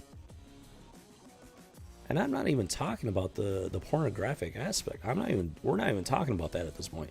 We're talking about the basic programming and creation of this game in and of itself.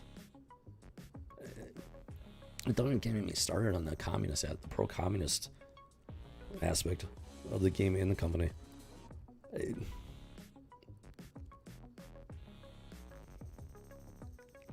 I just can't with this. I don't even know. I'm not even sure what to say at this point. Freaking chickens, man. And you got the crazy, these glitches. They knew about these glitches. And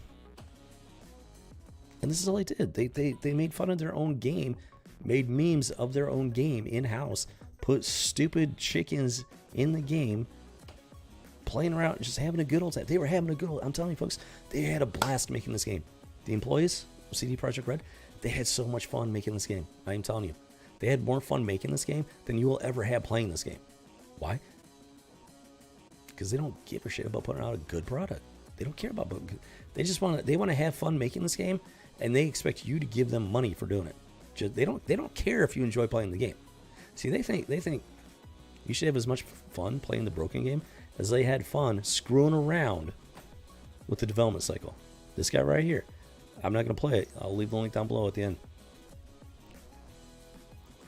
He makes a statement. Oh yeah, we fixed all the glitches. We. Then you got all this leaked information, this leaked files and everything that prove that he's lying. Straight up, he's straight up lying.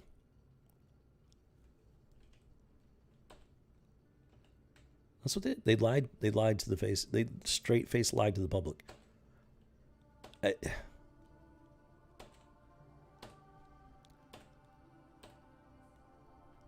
the what? Oh, shut up. Are you fucking kidding me with this? Fuck off. I'm just fired up right now.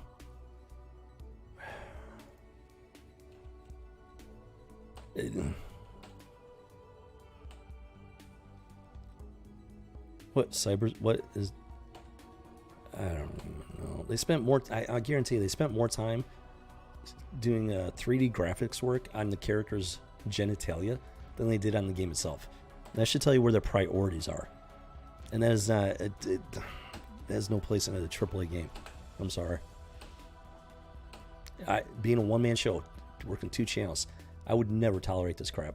I would never allow it to happen. It just wouldn't happen, period. So I work my freaking ass off. I've invested so much money in my channels with zero return. I've got nothing back. I've been doing YouTube for over a year now, folks. 60 plus hours a week, zero return. You have no idea how much money I've invested in my channel, hoping just on the slim chance that one of my channels will take off. If you want to know what passion and dedication looks like, you're looking at it right now. This is why I'm so fired up. And that is why I'm so fired up about this. I wasted money on this. I was going to use this to help build my channel. It was such a freaking disaster. I had to flush it down the drain.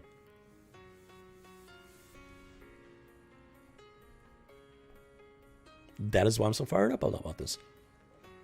That's why it pisses me off so much. This isn't just a game, folks. It's not just a game. Like I like to say, pop culture matters. It does. It's not all games, folks. It's not. As you saw from that graphic, there's money involved here, folks. There's a lot of money involved. At this point, pop culture is one big pyramid. Let me put this out to you right now. As things stand right now, pop culture is a pyramid scheme. Modern pop culture. Straight up pyramid scheme. That's all it is. These idiots spent over 8 years screwing around, having a good old time, making memes of their own shitty game, designing these chickens, animated chickens. Believe me, it takes a lot of freaking work for that, folks. Take it from first-hand experience. I haven't even gotten to the animation stage. Why? Because it's so fucking complicated to learn. It's time-consuming.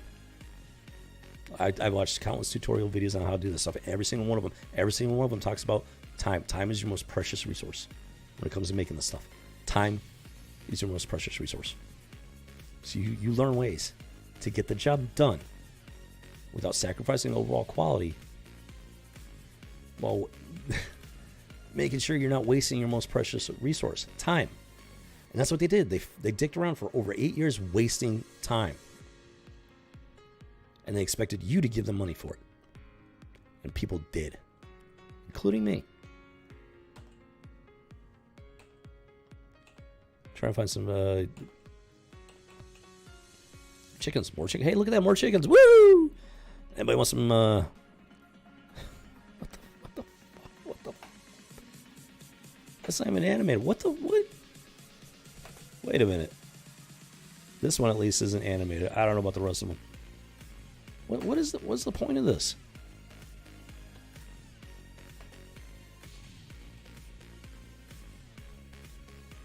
Actually, it is partially animated. What? No, is that the character?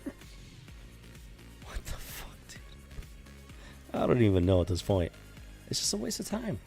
They're not taking their job seriously. Obviously, they're not taking their job seriously.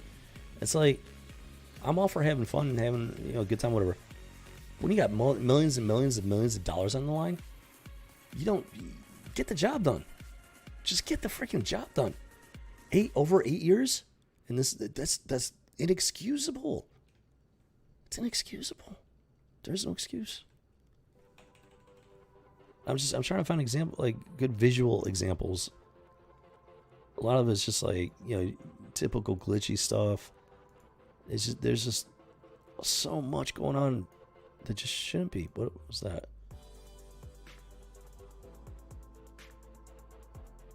There's a graph. I don't know what the graph was about. It's just glitchy. It's just glitchy from day one, and they just never fixed it. Some of the stuff they fixed, some of the glitches they fixed, some of the glitches they didn't. Why? Because they were too busy screwing around. And the company is out there making these promises. When the game is released, it will be completed. It will be a fully polished, completed game. And that was a bald-faced lie. They straight up lied, folks. They straight up lied to the general public. Why? Because you need to pay them to have fun at work. That is why. Plain and simple. You need to pay them to have fun at work. Not to produce a completed product. Not to produce a playable game. No. They want you to pay them to have fun at work. That is what's going on here, folks. And that's what a lot of these younger generation, they don't understand that. They make excuses for it. They defend this. They actually defend this stuff. They defend it without having any understanding of what's actually going on.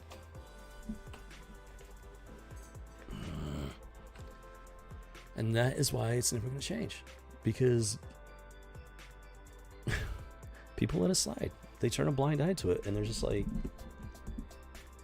this is what the industry has come to. People just forking over money, mindlessly giving these companies money.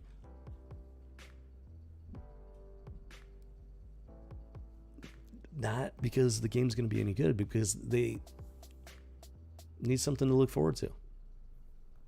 The anticipation. They're paying for. They're not paying for the game. They're paying for the anticipation.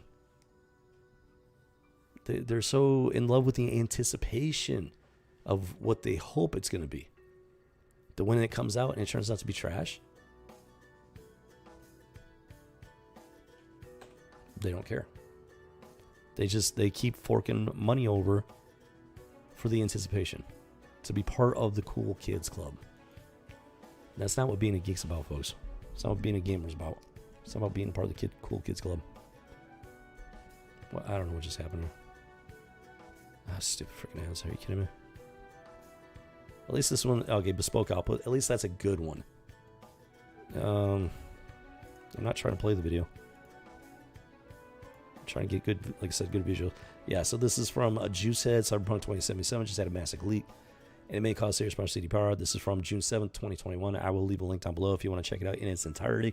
Just trying to get some good visual examples. And then somebody else did one. Who was it? World Class Bullshitter or Legacy Killer or something like that? I don't remember. There's quite a few of these channels have put out some videos on it. And it's all the same thing. It's just trash, absolute trash. Whatever positive playable aspects there are about this game, it doesn't make up for the straight up just nonsense malarkey that went into the creation of this game. It doesn't make up for it. It doesn't justify it. Doesn't excuse it. And as long as people keep spending money on this trash, they're gonna keep making trash. Because that's how the free market. That is how the free market works, folks. These kids, they want to sit there and make fun of the free market, but then they fork over money for this trash, and they don't understand why these companies keep making these trash games. It's because that's how the free market works. You give them money for trash, they're going to keep producing trash. You want them to make quality product? Stop giving them money for trash. It's that simple. It is that simple. And if for some reason these kids they can't grasp the simplicity of that reality. It's a little terrifying. I fear for our future generations. I really do. Pop culture matters, and this is why. I don't even know. I don't even know.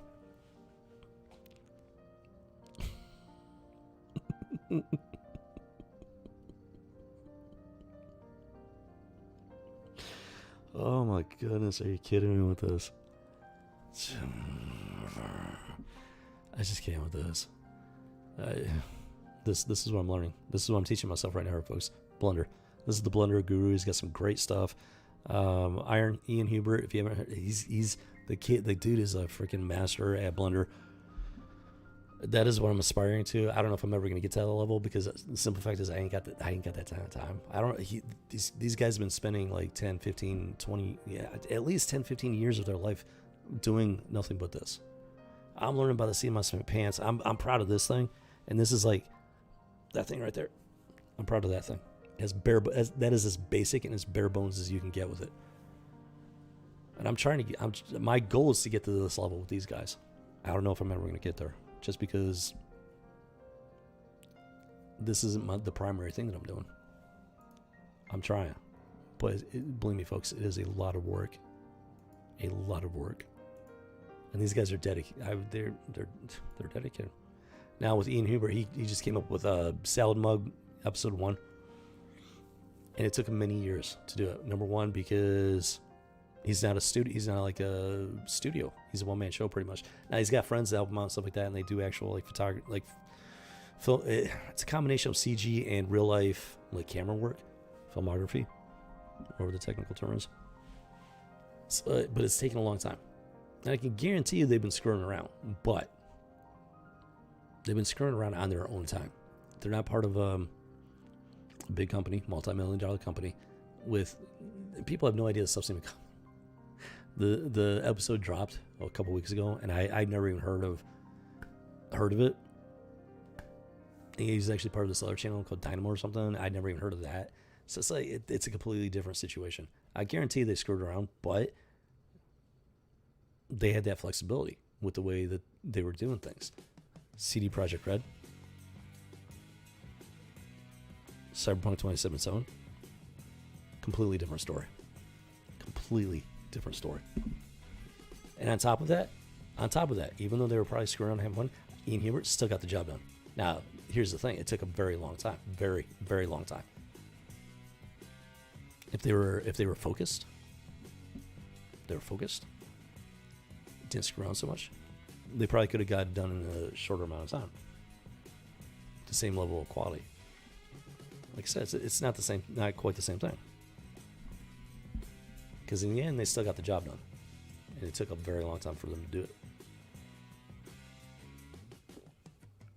It took a very long time for CD Projekt Red to put Cyberpunk 2077 out. And they still did a terrible job of it. And they made money. And here's another thing. Ian Hubert, he didn't make money off it. The only money he made is the ad revenue. I don't even know how much that is. I don't know what kind of views they got. At this point, at least. But these guys got paid. They released the game. People shelled out money for it. Very different situation. So, besides the fact that Ian Hubert actually did a fantastic job with this.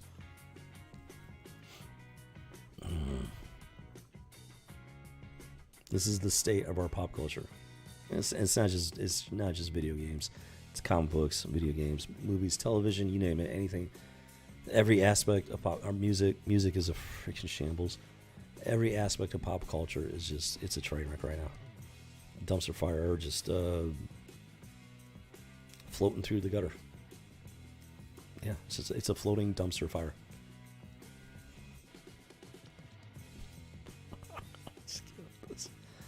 So that is why I am going pretty retro. That's why we're going through my comic book collection, because the modern stuff is trash, but the older stuff is worth the read. It's worth the time. If you're gonna be into this hobby, you want to get into the older stuff. You know what? That's exactly what we're gonna do now. I think I've said my piece here. It's just these companies are a freaking disaster, absolute disaster. It's just freaking hilarious because people complain about it, but then they still give money to them. They still give money. They still give them this money. It's just, why? You're not being forced to. Nobody's holding a gun to your head. Hey, give your money to CD Projekt Red for this game. Nobody's holding a gun to your head. Not yet. Not yet anyways. They expect, now that's their mindset. Their mindset is you need to give us money. We put all this work into it, so you need to be giving us some money. That is their mindset. But they don't have the power yet to put a gun to your head and make you do it. That's the silver lining at this point.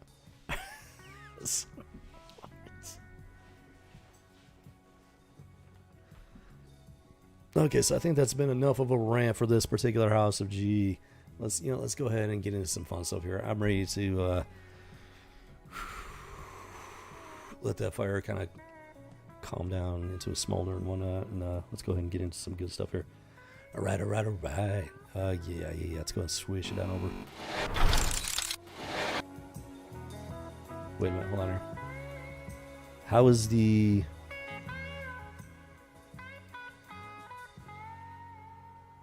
Let me check the audio here. Boom shakalaka. All right.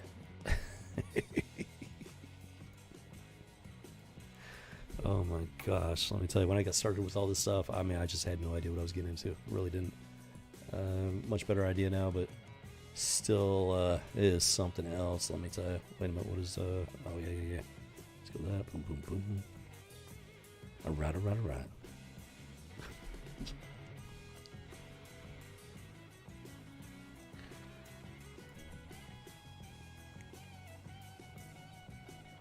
doggy. All right, let's do this. All right, so yeah, I'm ready to get into some comic book stuff here. All right, that was that rant got pretty hot there, hotter than I was expecting. And yeah, let's go ahead and just kind of get you back on one. Oh, something going on here. Something is going on here.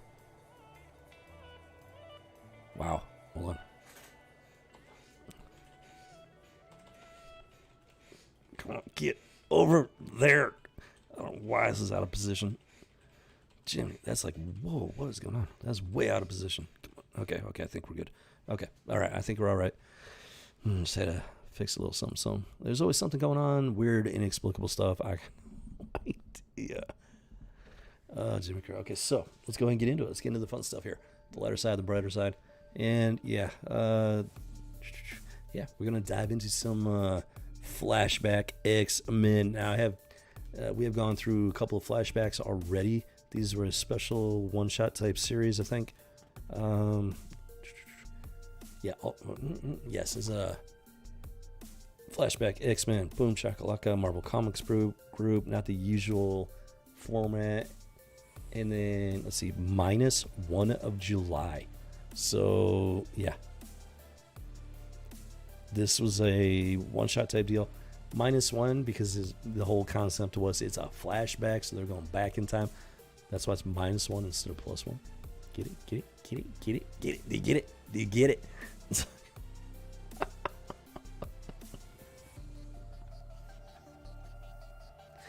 Boom Chakalaka. So yeah, so far, the ones that I've read, they've been pretty good. I think I remember at least one of them was kind of just kind of it didn't really. It was kind of boring, if anything. But by and large, I mean, they're not terrible. I was entertained by one or two of them, at least. I don't think I've had that many, at least, that I've come across yet in my collection. So we're going to take a look at the X-Men. Hopefully this one's going to be interesting. I've always been a fan of X-Men, the real X-Men, not this modern stuff. And let's see here. So yeah, this is it. The tragic tale of a friendship shattered and a rivalry born. Eric, please don't do this. It is too late. Charles Xavier, now and forever, I am Magneto. Dun dun dun. So there you have it. Yeah, this is. They're attempting to tell the story of when Professor X and Magneto basically parted ways. So yeah, hopefully it's going to be an interesting one. It depends on how much they respected the background of these characters. Now this is from July of 1997. So just looking at the year alone, I'm gonna have to reserve judgment. I'm actually not necessarily completely hopeful on this one because there's a time period between 95 and 96 where, at least with Marvel and DC, they took a hard turn into some very strange territory, and this is 1997.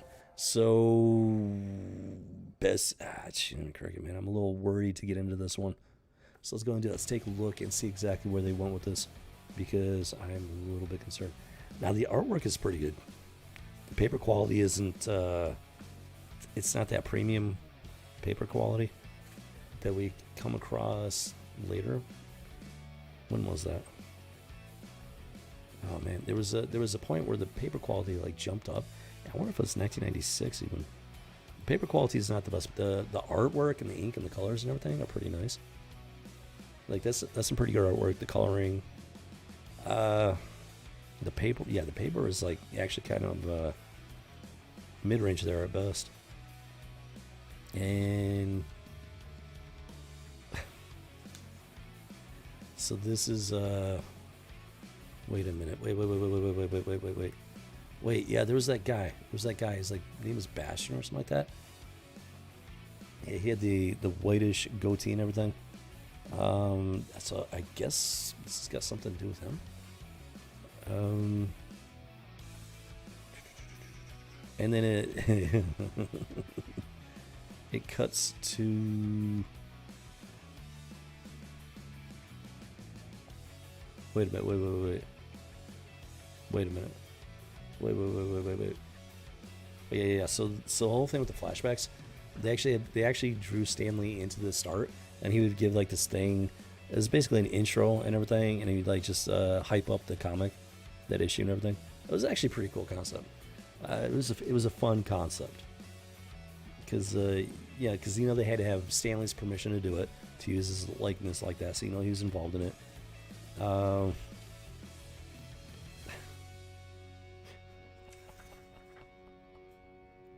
And he does this crazy, like, just off the wall intro into that flashback issue. It was a pretty cool idea. I liked it. And so let's go ahead and he introduces it. Talks about Professor X. What's going on here? Okay, so, whoa, hello. Yeah, so it's Professor X. He's at his mansion or whatever. And there's, I think that's Myra. I want to say it's Myra. She's got the red hair. Looking pretty nice there, if you ask me. In my humble opinion, boom shakalaka. Gotta love that bow chicka wow. And he's just floating in the pool. He's in the wheelchair and everything. He's been paralyzed at this point. So he just, oops, wrong page. So he uses the pool for, like, therapy, whatever. Exercise, maybe kind of forget for a little bit that he's paralyzed. And, Amelia Bow. Wait a minute, no, that's not Myra. That's someone named Amelia Boy. Amelia Bow. I'm not sure who she is. But she's at the mansion with him, and she's, it talks about how she loves this man. And so apparently they're in a relationship. And she's coming out. She's like trying to get him out of the pool and everything or something like that. And so she's trying to entice him to, I guess it's getting kind of late. Let's put it that way. So.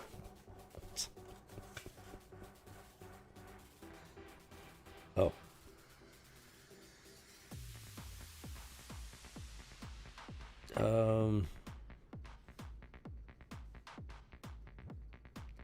And then, so, I'm not reading it word for word, trying to get at least a quick idea what's going on.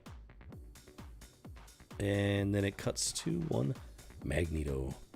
This is him. He's actually above the earth. He's like floating above the earth, using his powers, like miles above the earth. I'm not sure.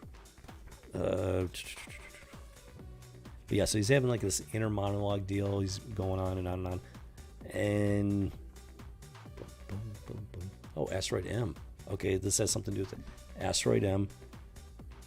Is this the present? Hold on. Wait a minute. Wait. Wait a minute. Okay.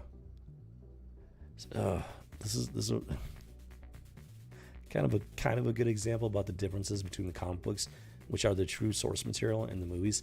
Believe it or not, there's some people that think the MCU is actually the source material, which is just sad to say the least.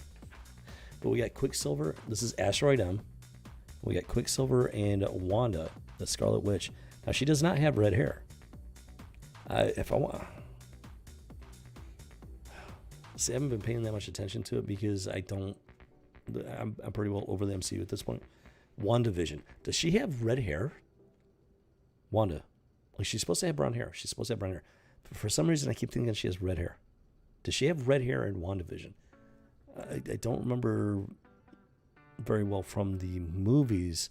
I didn't pay that much attention to her hair. But now that I'm thinking about it, after seeing this, she's very clearly got brown hair. I don't... for some reason, I keep thinking she has red hair in the movies. Or at least in WandaVision. I don't know. I'll have to check that out. So if you don't know, Wanda and Quicksilver are actually the children of Magneto. Those are actually his son and daughter. Biological. So he's up there on Asteroid M with his kids. It's his way of protecting them and everything from humanity, from the world. They're having a bit of a discussion, let's say. And he's trying to protect his kids. He's a fairly complex character. I mean, make no mistake, he's a villain. He is a villain. And he wants to protect his kids. That does not justify some of his actions that he takes in doing so. Let's put it that way. That's why, him and Professor X, they used to be friends. They were actually trying to work towards the same goal before they had their split. Magneto, he took the path of the villain. And it makes it a complex relationship, to say the least. See, back in the day, they didn't necessarily make excuses for what he was doing. They explained his motivations, whatever, and the complex relationship between Magneto and Professor X. But they didn't necessarily make excuses for what he was doing. Not like they're doing today. The flashback. So at this point, they're still friends. This whole story is about them going their separate ways. So Magneto stops by for a visit with Xavier, and they're having their discussion about their goals, their individual ideology regarding how to approach humanity and mutant kind. And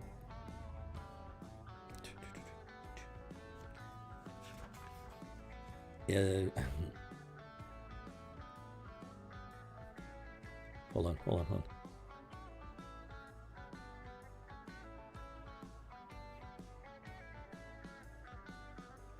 So yeah, apparently his kids are down there with him. There's Amelia, Xavier's girlfriend. So he takes his kids and he flies off to, Asteroid M. Leaves Charles behind. Yeah, after a bit of a discussion between the two. And wait, what? Hold on, let me. Hold on. Wait.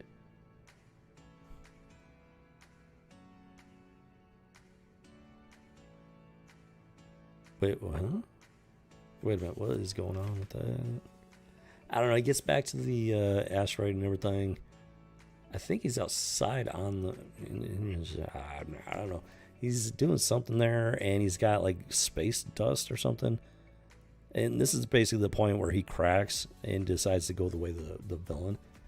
And the dialogue boxes are Professor X and Amelia having a conversation about him. This is the point where Magneto goes off on his own, goes in a different direction that Xavier cannot follow. And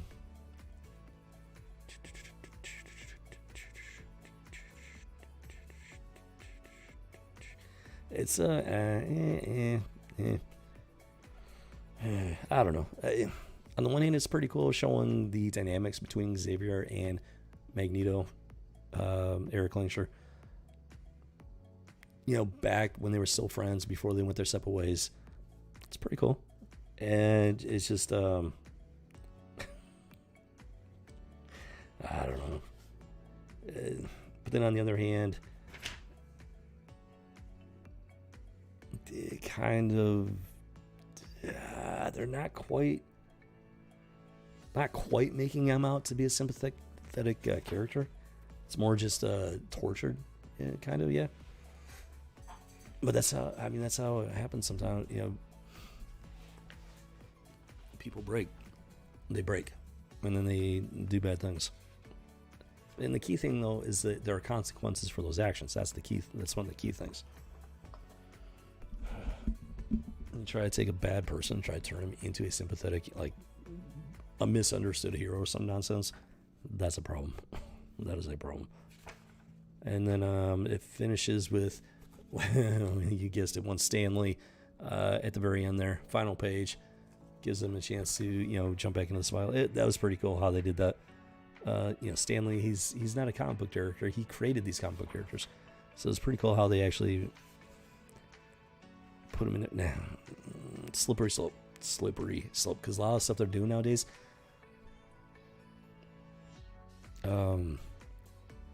They're putting real people into the comic books, like the creators, not the creators, the modern, the writers, pencilers, stuff like that. They're putting their images into the comic book, and here's why it's a problem. These people did not create these characters. Stan Lee created a lot of these characters. That's why it makes sense. That's why it's and he's not injected directly into the story. It's a cameo part, almost like an Elseworld type situation, and it's not in the modern. They're putting them right directly into the story. Take a look, this whole X-Men Gala thing. It's just so bad. It's so bad. This was done right as far as that goes. Now the flashback issue, it's okay. Now, I'm gonna be honest. The whole flashback thing was it's a little on the boring side, because I see what they were trying to do with it, and I think they could have done better with it. Now keep in mind, this is from 1997. This is in that time frame around 95, 96, when the comic book industry took a very strange, weird, hard turn. Boom. Into just Weirdoville. And so it's not too surprising that this is on the boring side, because it's almost like a last gasp attempt to put out a good story. But how do you put it? While it's like the calm before the storm or something like that. They're trying to put out a good story, but the people putting it out, the weird stuff that's weird turn that they take, they don't know how to do it better than this. For them, this is good. For those types of people, it was a good story. But by normal standards, it's a little on the boring side, at least without reading it all the way through. Because this is not a lot of action. It's very dialogue intense, dialogue heavy. Because it is more introspective than anything else. But as a long time comic book fan, lifelong comic book fan, it's definitely on the boring side, even for me. And I like to read. Especially having like 20, 30 plus years of life experience to draw from and look back on.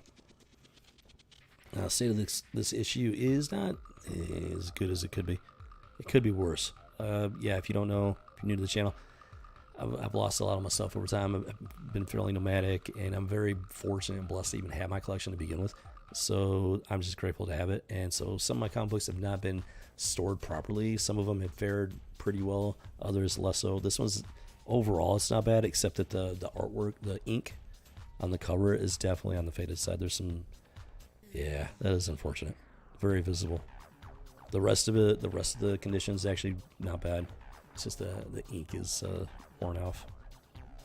But it's definitely not a groundbreaking issue, so it's like less of an issue than it would be. But like I said, either I'm just grateful to have my collection at this point. Wrong side. There we go. Boom, shakalaka. I got the bag and the board in there. Take the binder corner, put it in. Boom, smooth, slides in smooth as butter. There you have it. Flashback, The X-Men -1 July 1997. So far, overall, the flashback one shots. I'm gonna be honest here. Overall, they're pretty boring. It's just boring.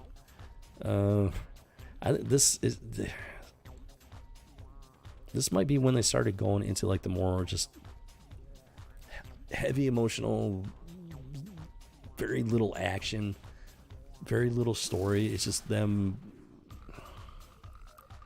I don't know. I'd have to read it to get the full gist of the actual story and everything.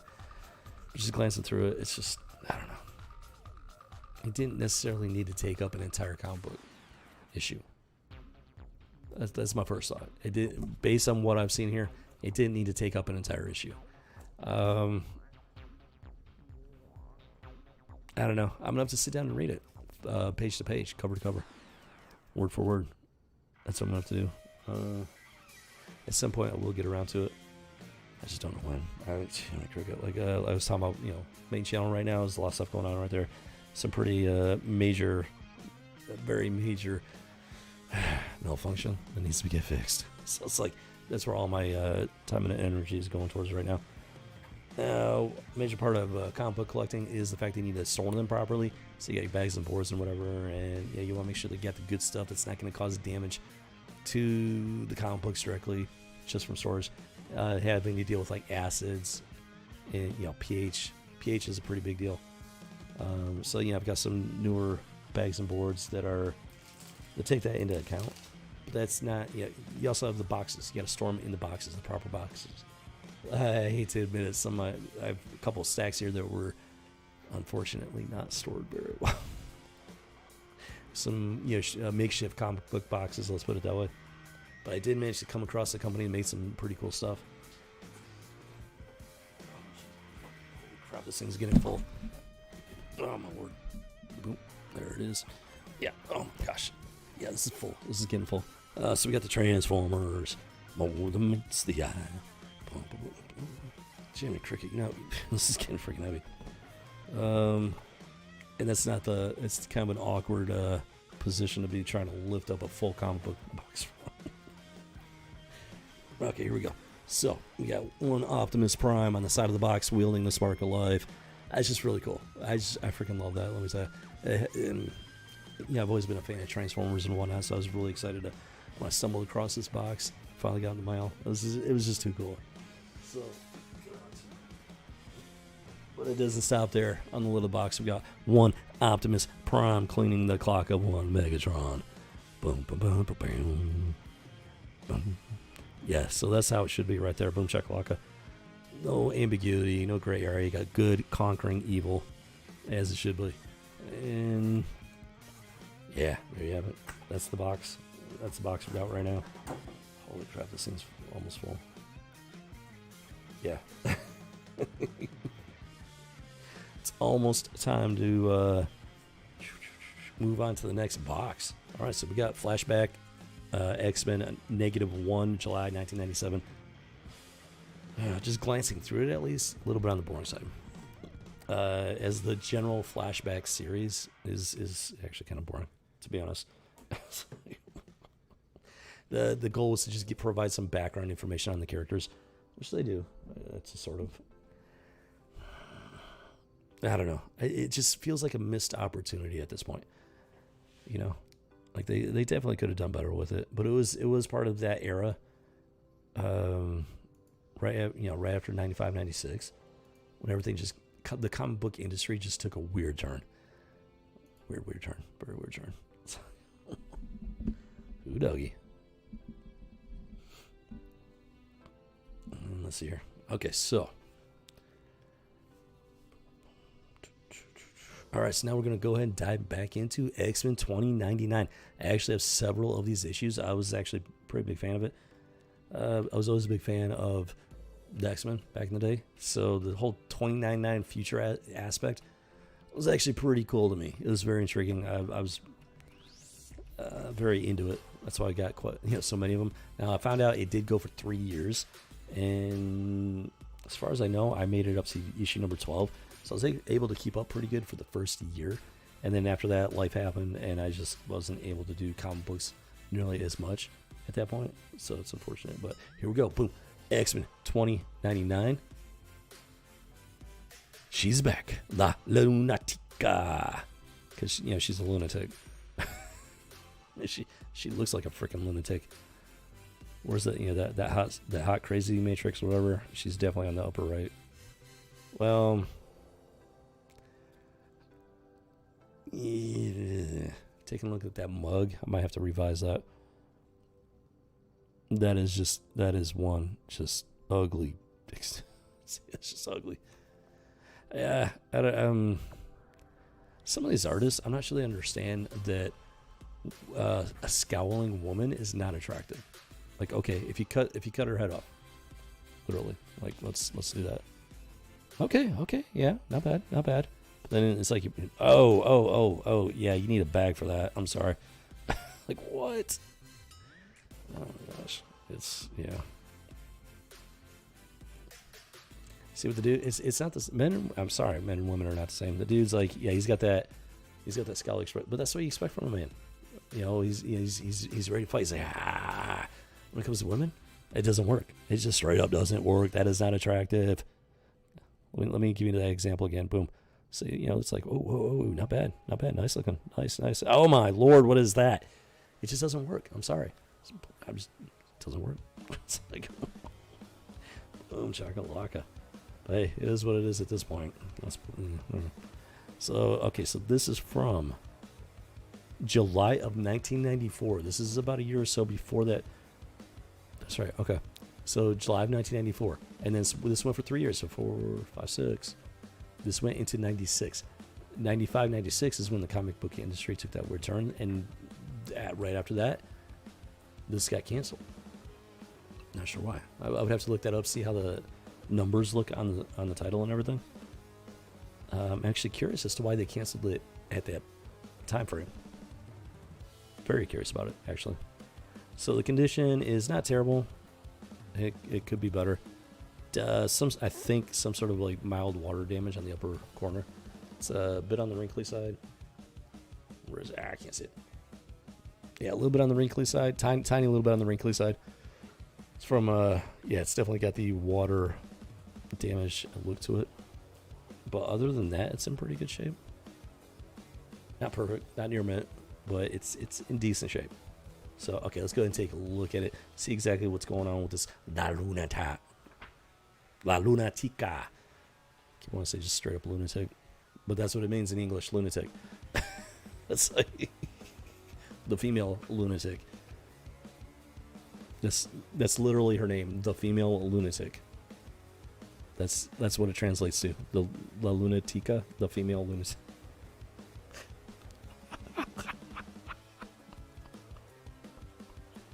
You can tell they put a lot of thought into that name, Jimmy Cricket.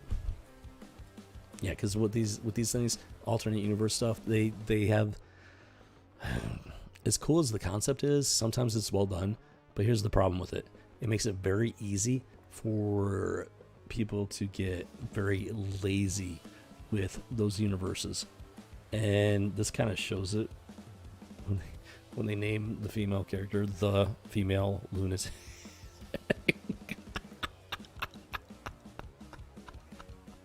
Like, yeah, it's in Spanish, so, you know, if you're a native English speaker, it sounds exotic. But if you speak Spanish, she's just the female lunatic. I'm sure a lot of Spanish-speaking people that picked up this may very well have been laughing at it, or maybe they laughed at it and decided not to buy it. I don't know. It's just like, what?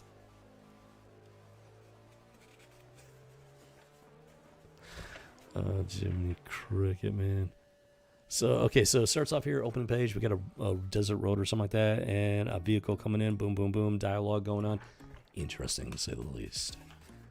And, this picks up. That's right. So I did have the previous issue. There was the, what the hell was the name? Zoa? What the crap? Master Zoa. Zao. Master Zao, some Mindfire thing. His Mindfire went out. That's right. Xian had like a split personality and then reintegrated that part of his personality and defeated the guy. But now he's like this. He's not the Xian that they know. And I don't think they have any idea that he's got this, psychological affliction going on. Let's put it that way.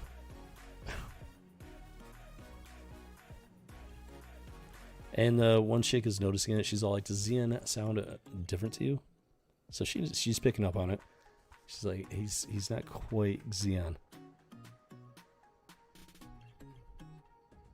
But the other guy is picking up on him. He's noticing that he does sound cruel in his behavior and words and whatnot. So he's picking up on it.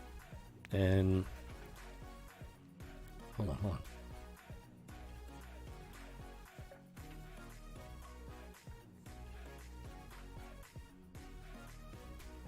So, wait a minute. Hold on. Let me okay, so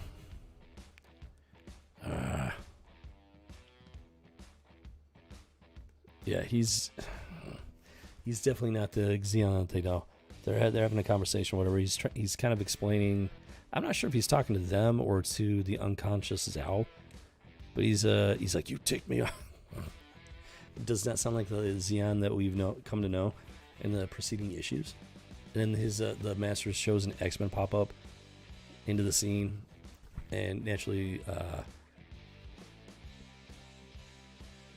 they're all like, "You doomed us all." It's I don't think these quote unquote carbon copies don't understand exactly what's going on, maybe. Yeah, because there's that beast looking dude, the beast wannabe, and he was literally like falling apart. His genetic manipulation was unraveling, and he did not survive it. I'm not sure the chosen X-Men were around to see that.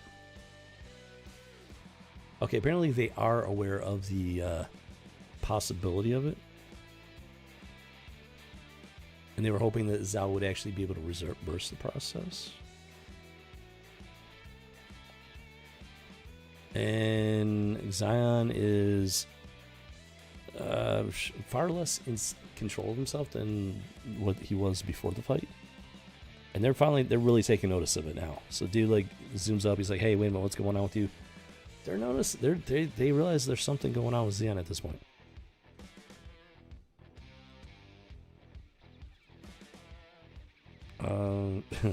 And he's saying he doesn't need anybody. Wow. Okay, so yeah. So interesting. So the Zion guy is a bit of a schizo or something. Split personality type deal. Interesting, to say the least. And then it brings in, I don't know, a couple new characters or whatever. There's the La Lunatica. La, L-A, is Spanish for the. So it's, La Lunatica, the female lunatic. Just straight up. I didn't make it up. I'm just spitting facts here. I did take 3 years of Spanish in high school, and it's finally coming in handy for something. Let's see here. Boom, boom, boom, boom. Yeah, these characters are having a conversation about something. I think they're the chosen. Wait a minute, who's this guy?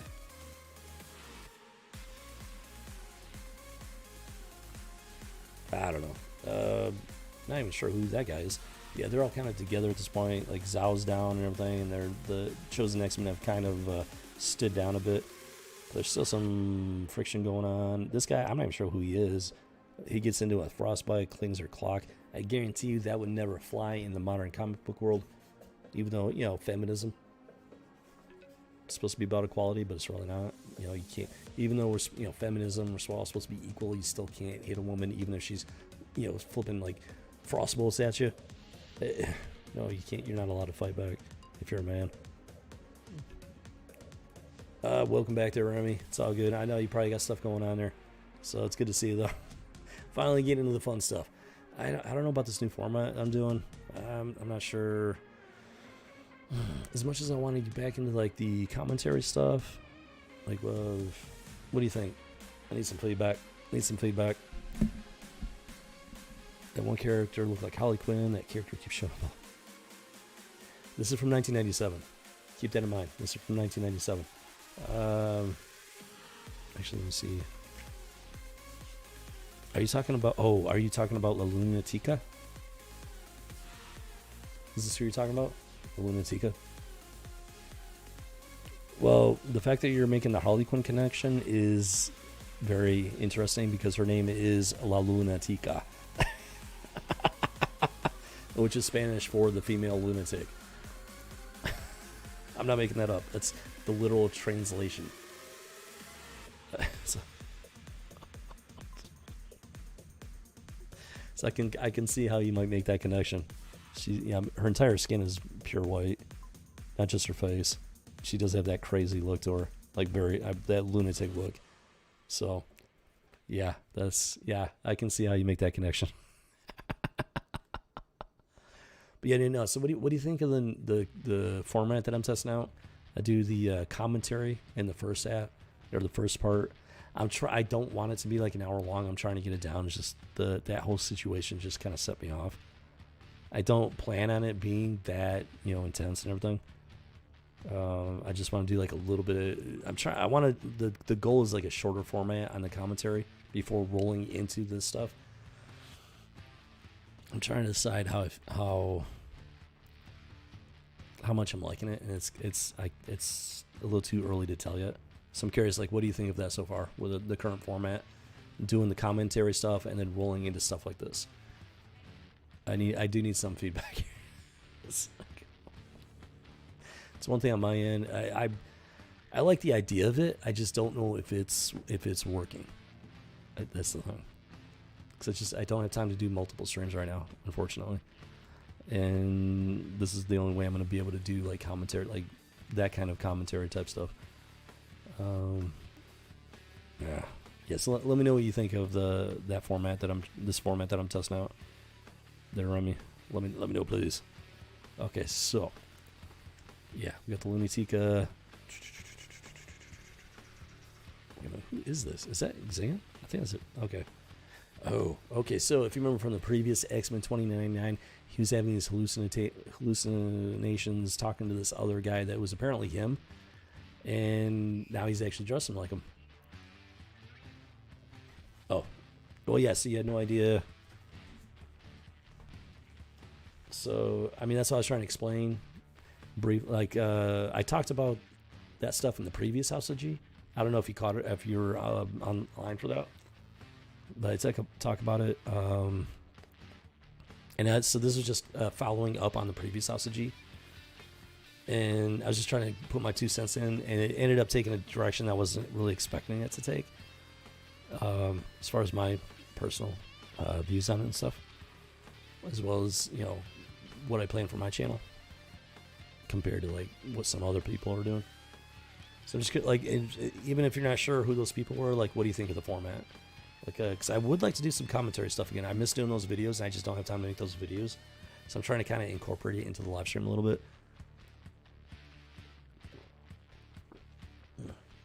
Like I said, I like the concept. I'm not sure if it's the execution. I'm not sure if it's working or not. It's a little bit early to tell yet, because that wasn't last couple of ones have been fairly intense topics for me to talk about. Surprisingly, I wasn't expecting that. So hopefully moving forward, it won't be as intense. It was a big transition. That was today especially was a very transitional segment at the start there. I might go ahead and give it a few more streams. Touch on some other stuff, and because that's not the type of stuff I plan on doing. Talking about that stuff, those other channels and whatnot.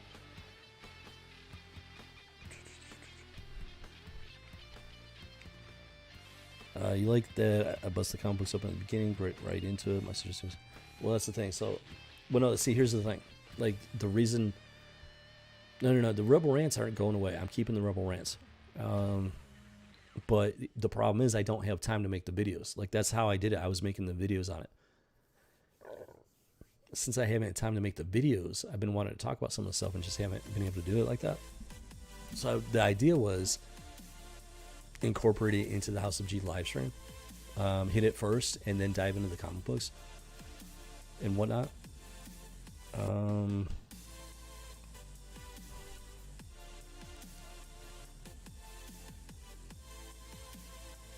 If and when I can get back to making the videos, then I'll take it out of the House of G live stream most likely and put it back into a purely video format. I just don't have time for it. That's the problem. Like they started off as videos. So since I don't have time for the videos, the goal is to be able to touch on some of it.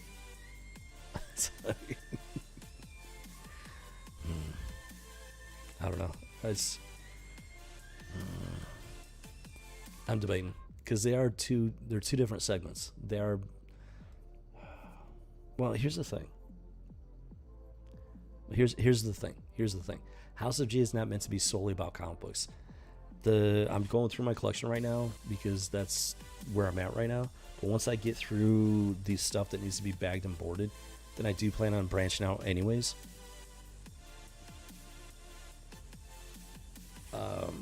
Because it's not meant to be solely about comic books, in the big picture at least.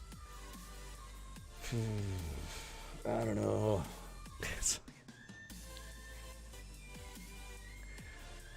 Like if I was already through the comic books, I would be doing stuff like that anyways. That's the thing. So it's kind of trying to get some of that in now, while we're still going through the collection right in this format. with the stuff that needs to be backed and boarded. I'm still working it out. I'm debating right now. So I appreciate the feedback. I'll figure it out. I'll figure it out eventually. I'm gonna give it at least a few more streams just to see if, like I said, the last couple segments for last couple streams, they were pretty intense. Like I don't plan on going that hard with that, so it's not really a good example of what I'm trying to do with the format. So okay, yeah, I think I'm gonna just hold off on making a final decision. Yeah, I think that's where we're at with that. So okay, I appreciate the feedback though. Sorry. So let's see. Wait a minute. Hold on. Yeah, so Xian, he's now integrated his personality and everything, but this other part of his personality is apparently taking over. There he is. Yeah, so he's in that outfit in real life that his split personality was wearing in the hallucination. You personally won't ever be into gaming. Not safe on the tech industry so much. Well, see, here's the thing. No, I talk about the gaming stuff in the same way that I talk about the comic books. It's not just about, oh, this game's awesome, I like to play it. No, it's like I'm breaking down the gaming stuff just like I'm breaking down the comic book stuff. So in that regard, it's the same format. It's just, I guess it's so much like I'm not changing the format, more I'm expanding it into this other stuff that I've been wanting to talk about, but I haven't been able to. That's if I explain that. I don't know if I explained that well. But yeah, no, I dissect gaming the same way I dissect the comic books. It's same type of format really when you look at it that way. Just instead of just comic books, it's other aspects of pop culture. So, because it's the same at this point. It's the same people making all this stuff. Whereas the gaming, the comic books, the movies, the television, it's the same people. It's the same people with the same ideologies, the same thought processes, all that stuff. The same lack of morality. You've watched some gameplay of some incredibly demonic games. Yeah, there's some pretty crazy stuff out there. Now, Cyberpunk. See, here, that's the thing about Cyberpunk 2077. It had potential. Here's the thing. It had potential to be a great game. It had the potential, and they screwed it up, big time. So here's the thing. Let me see. I need something I can pretend this is a boulder. Nope, that's a horrible example because the green screen cuts it right out. Dang it. Son of a biscuit. I need something that's not like. Oh, come on with this. I need something here. I gotta have something I can use. Okay, that works. Okay. Let me give you an example of what I'm talking about. So let's say you have potential. Let's say this is a boulder sitting on a hill. It's sitting on a hill over here, right? This is a boulder. But here's the thing. Potential doesn't mean anything if that potential is never fulfilled. Like if you got this boulder here, right? It's full of destructive potential in this case. Lots of potential. It can roll down the hill. It can, knock down trees. It can roll, crush cars and bust through houses, fences, and stuff like that. But here's the thing. If that boulder sits at the top of the hill, that potential is never fulfilled. It goes on. It's wasted potential. Why? Because it's just sitting there. Potential energy is energy in motion. It's energy that is being put to use. We're getting scientific here, folks. Get your lab coats on and strap in. Unlike Bill Nye the Science Guy, I'm an actual scientist. So there you go. All right, here we go. Yeah, potential energy doesn't mean anything if that potential energy is never fulfilled, if it's never transferred into kinetic energy. Potential energy in and of itself doesn't mean anything. Yeah, the potential is there, but if you don't put it to work, if you don't change it into kinetic, it might as well not even exist. And that's what happened with that's what's happening with these companies, these games. There's a lot of potential, incredible amount of potential, and they're blowing it. Why? Because they never push the boulder down the hill, or they'll tap it, nudge it, and it won't get enough momentum to bust through those trees. It'll hit the trees or hit another rock, and it'll get stuck. They're too lazy, too full of their own agenda and woke ideology to get through those trees, get around that obstacle, to fulfill that potential. That tree, whatever it is they're getting stuck on, that tree, that rock, the fence, whatever, they put it there. It's their ideology that has disrupted the potential and prevented it from being fulfilled. They put their own obstacle in the way of their own product. And that's why it's wasted potential. Cyberpunk 2077 had immense potential. And like I was talking about at the start, you know, in the first segment, they spent their time screwing around. They spent over 8 years screwing around, literally. And the leaks in that video are proof of it. That's the proof.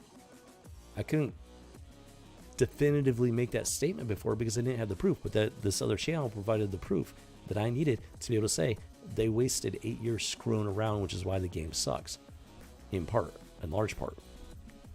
That's why I was able to make those statements and stand by. That's why I'm able to stand by those statements. It's wasted potential, all for ideological nonsense. And as a content creator, I would never let that fly. If I had those kinds of resources, it's like you get to work, get the job done, or you're out of here. You want to cry all you want. You want the job, do the work. But these companies don't work like that. They allow the employees to run the show. And these employees, they don't want to work. They don't want to get paid to work. They want to get paid to have fun. Making chickens. Running around the city as a chicken. Riding a chicken motorcycle. Fighting chickens. They don't want to get paid to make a good game. So that's what I'm talking about. That's what I'm talking about. That's. I've always intended to branch out beyond comic books with the House of G. I'm just finally starting doing it. That's the thing. And yeah, we'll say Cyberpunk 27, lots of potential, and they turned it. They made it pornographic, and just wicked. They turned it into a very wicked game, and it's not even a good game to play. It's a broken game. It's boring. I haven't even finished it because it's just boring. Their entire hook was the pornographic aspect of the game. That was their entire hook. That was what they were planning. That's what they were depending on to draw people into the game and keep them there. That they thought that was going to be enough, and they learned the hard way that it isn't. And yeah, it is wicked. It's very wicked. It's just, so I'm tired of wasting my money on this trash. But people were raving about it. Everybody was talking. The only reason I bought the game is because everybody was, CD Projekt Red doesn't bend the knee. Like, people were like, these people that's the crazy. Oh my gosh. Yeah, now you've got me on a tangent here, going down a rabbit hole.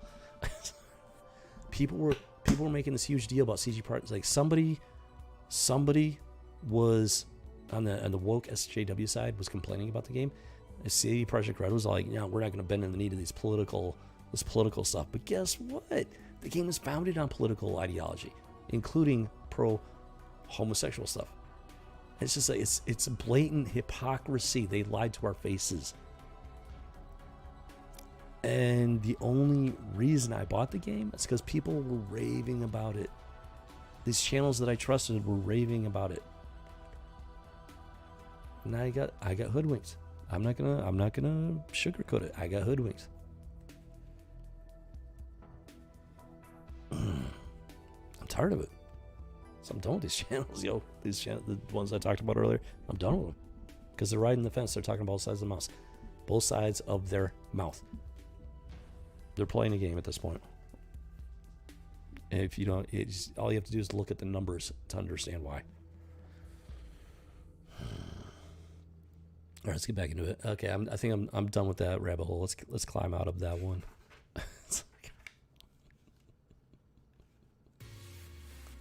I can't take the nonsense. Yeah. I'm not disagreeing with you there, Remy. I'm tired of it too.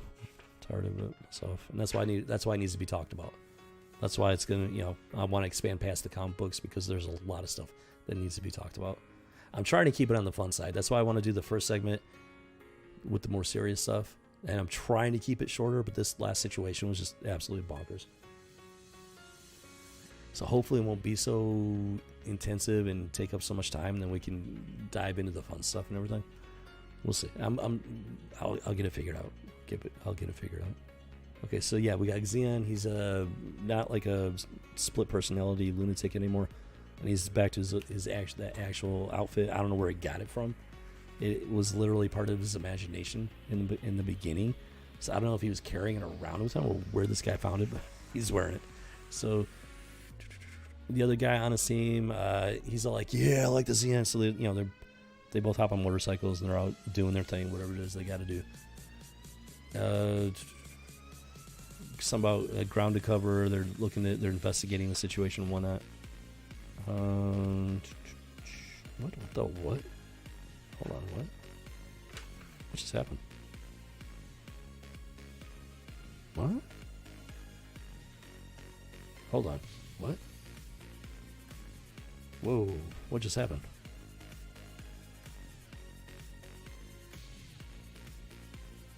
Oh, so this guy's a mutant.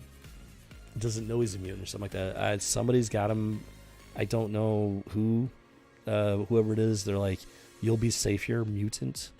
And I don't know if he's being vaporized or put into some sort of like hibernation. It's not very clear at this point. It looks like he's being vaporized. But the guy says, "Joseph Bernard Gersh, you will be safe here, mutant." He says he'll be safe, but that final panel, it begs the question, what exactly just happened to him? I got no idea. We're going to have to find out by reading the rest of the comic book. Or at least going through it. So Xian and the other guy are at a bar or whatever, doing their thing. I think they're investigating, and they're going to a bar to meet somebody, or Xian's got a contact or something. I don't know. They're doing their thing. Like I said, I don't read this word for word right now. I'm just trying to get a gist with it. And then this guy, he's part of the X-Men 2099. I'm not sure what his name is. And then he recognizes somebody. He's like, "La Lunatica." I don't know if it's his ex-girlfriend or what the deal is. Could be his ex. I wouldn't be surprised. Well, he says they got unfinished business.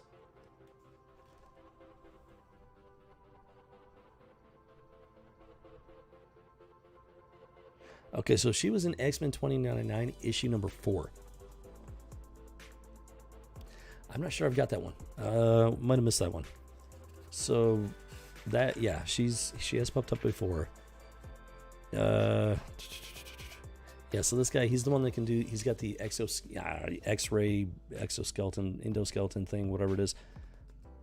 That's his ability. They get into a fight. Her name is La Lunatica, so she's not very, in control, let's put it that way.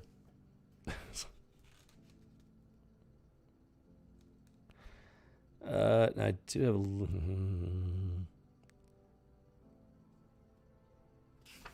have interesting. Okay. So, kind of take a little bit of issue with this. The only saving grace is the fact that they are mutants, and she does have ability that can apparently negate his. So he's like, he does this thing. He's like charging after her and everything. But apparently her abilities, they negate his. So she gets a sucker punch in. And apparently he's got a glass jaw because she knocks him down and jumps on top of him. That just kind of tells me he's a bit of a candy ass without his powers. And then, boom, she kisses him. So apparently they've got one of those relationships. Let's put it that way. Yeah, she did it. Oh, maybe not. Okay, so they don't have a relationship at this point. So he's shocked. He's surprised by it. He's like, "Wait, why'd you kiss me?" And she's like, "To see if I liked it." "I did. Did you?" Because, she's La Lunatica. And he calls her insane, but, everybody knows she's La Lunatica. Like, kind of a redundant statement there, if you ask me. What about you before me? Blah, blah, blah, blah, blah. Well, wait a minute. What? Hold on. Wait. Okay, so I don't know if this is part of her abilities or if they will just have a connection. I don't know. She's talking about how her touch awakened all the insane fury inside of you. And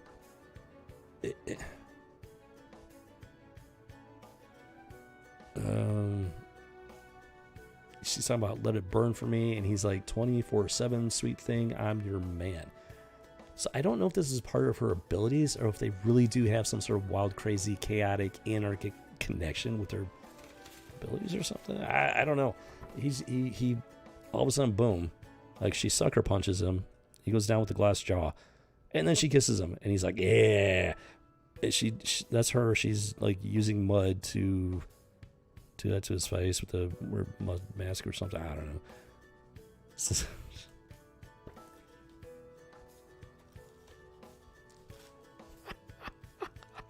What?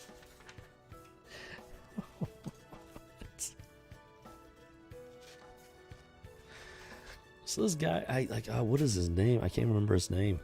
So apparently, yeah, this guy's kind of a hothead and to begin with, and just kind of like wild and stuff. And she's, La Lunatica, the female lunatic. So apparently they're a match made in heaven or hell. I'm not sure which at this point. But apparently they have a burgeoning romance starting here. Interesting. And that's the final page for this one. So what the fuck? The what? Like, I understand there's going to be, like, love interest and stuff like that, but it depends. I don't know what to think of that one at this point. What? It's just, I don't know, man. She clocks him. She negates his powers. And then she kisses him. I don't know. Maybe it's just, I don't know. We'll have to wait and see how it develops. Yeah, I think that's what we'll just have to wait and see how it develops. Because right now, I don't know what to think of that.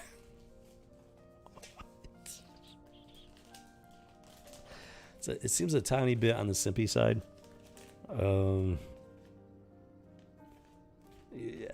Yeah, first impression, I kind of lose some respect for the guy.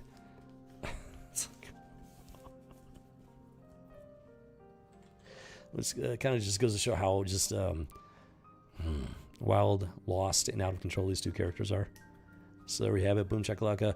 X-Men 2099, issue number 10, July of 1997. Was it 97? Yeah, it was 97. No, 94. That's right. It ended. That was the previous issue. Never mind. July of 1994. So this is shortly before the whole detour that comic books took around 95, 96.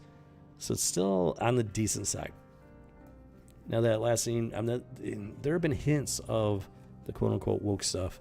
At the very least, hints of it for a long time. In this case, it wasn't so overwhelming that it derailed the story or anything. And we actually need to go through the next issue or two to be able to get a better idea.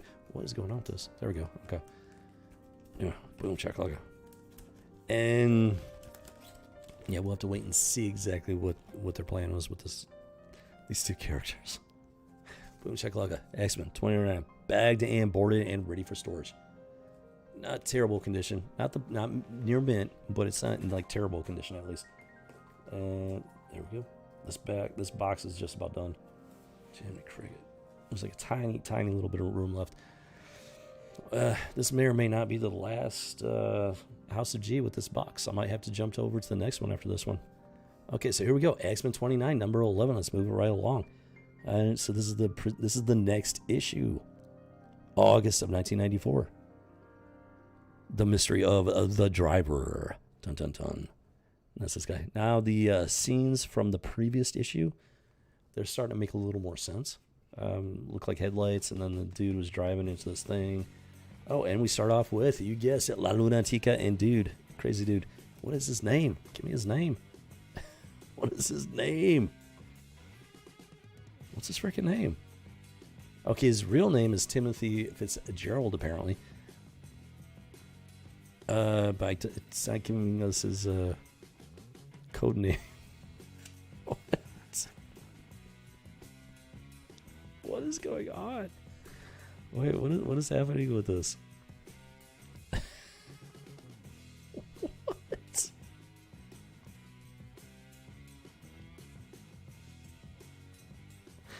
hold on here. Wait a minute. This dude, man, this Timothy Fitzgerald, whatever his code name is, he is a hot mess. Let me tell you, Jiminy Cricket. I hate to say it, but there are a lot, especially in this day and age. It's becoming way more the norm than it ever should be. Remind me of this guy right now. I mean, he's just like whipped after a single kiss. And keep in mind, this is issue number 11. Issue number 4, I think I missed this one. I think I missed issue number 4. She shows up in issue number 4 and she does something to him. Like her abilities. Apparently she has like psychic, empathic abilities or something like that, but she uses them like in nefarious ways.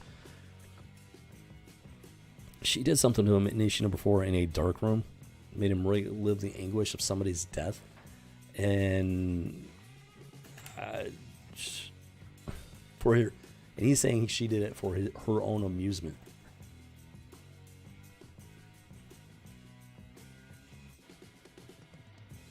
And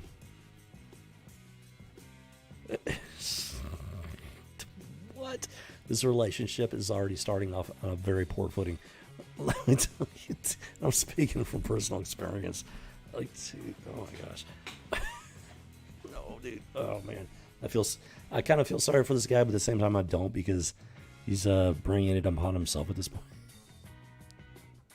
Like, he makes some very good points, but then he doesn't break it off. Like, after saying it out loud, it doesn't register. Come on, man. Use your head. Don't think with your little, buddy there. Use the one between your ears. Use your head there, dude. Oh, man. Like, he's trying to say, so no games. Tell me what you want from me, because I won't be used again. That's him talking to her. And then she pushes him back. She's like, say goodnight to your day, whatever, blah, blah, blah. So she ends it there. She doesn't answer his questions. Keep in mind, her name is La Lunatica, the female lunatic.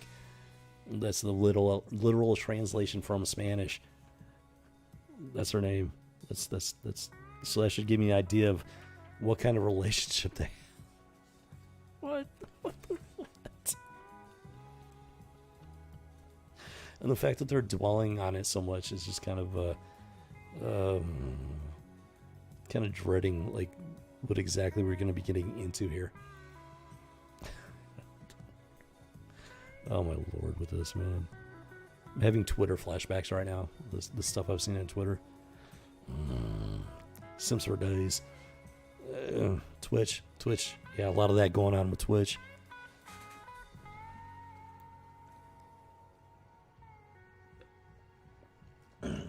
Excuse me.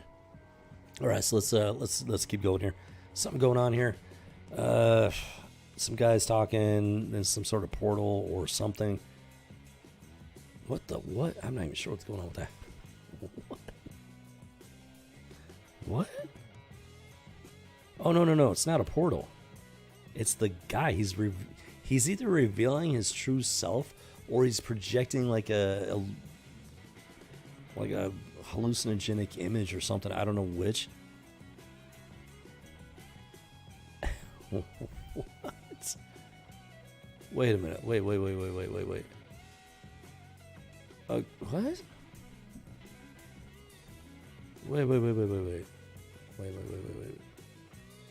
Oh no. Okay, that's okay.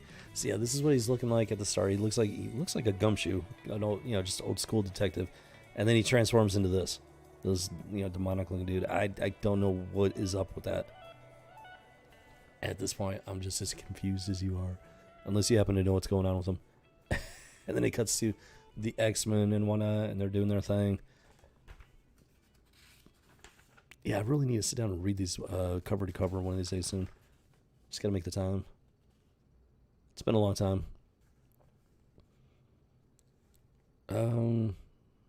What? What the what? Oh, wait, what? Missed something here. So Frostbite took off on a motorcycle or something. Something happened. Accident. I guess, I don't know. Maybe she flipped a bike or something. So she's out in the desert. She's an ice-based mutant, which, as you can imagine, might not be very good for her. She's not in good shape. It's at the moment, but not very good condition. And then out of nowhere, in the middle of the desert, here comes the driver. He's got his vehicle. He's like, he knows her name. He's like, I'm your ride. She's like, yeah, who are you? I'm your ride. Nice one-liner. Let's see. Cuts back to the X-Men and everything. Boom, boom, boom. There's the crazy couple that's just, madly in love, crazy about each other, and, crazy in general. And let's see. He's still got the mud on his face. I'm pretty sure it was mud that she slicked, mud or something, and he hasn't washed his face yet. So I'm just not. Yeah, it's like, dude, come on, man.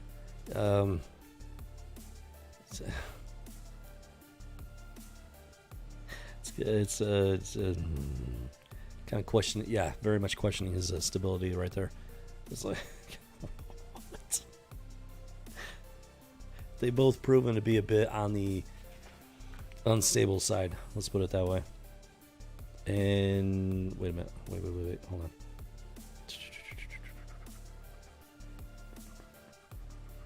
on. They meet up with Xan again.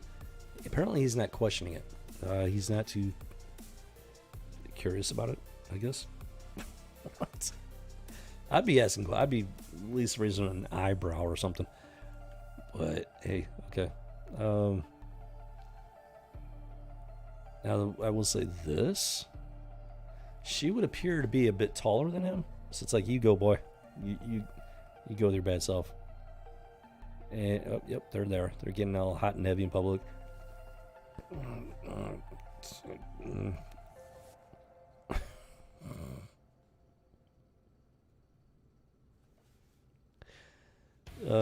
Yeah, when I was a younger man, I didn't have a problem with PDA so much. Now I'm just older and wiser, let's put it that way. So these guys are yeah, living up to their character, the characteristics of how they were created. Yeah, so a little bit on the cringe side, but that's how they were written. It's just it's not the same type of cringe that you see today. Let's put it that way. It's cringy for a different reason.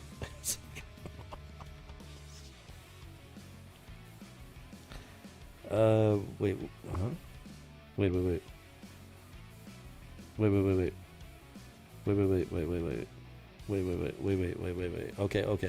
Okay. So we're getting some questions answered here.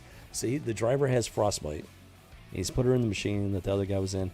He zaps her, and then the story finally reveals what's going on here. So he's not killing them. There's that. So he's not killing these characters, these mutants.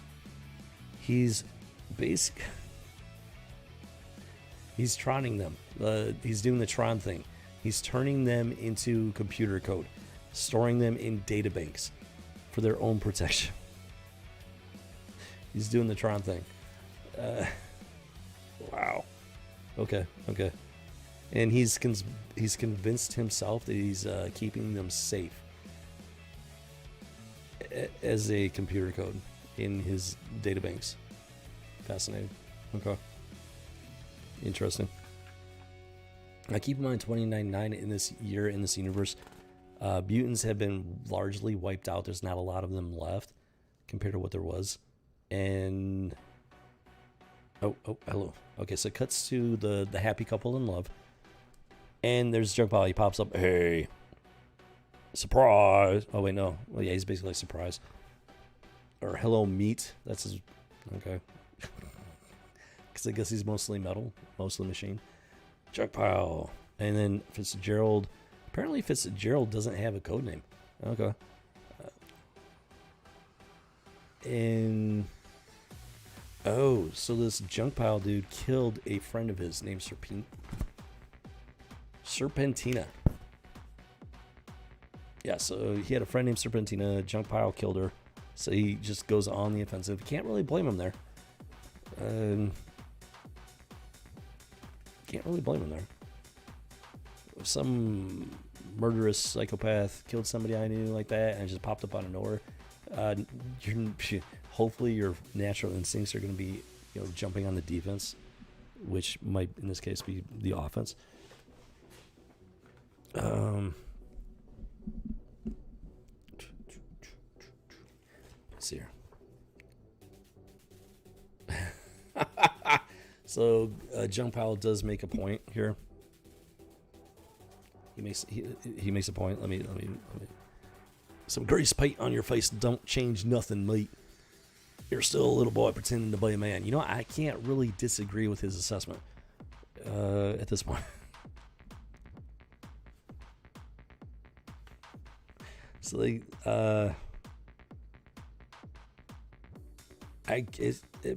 it sounds like Junk Pile popped in with the intent to cause harm.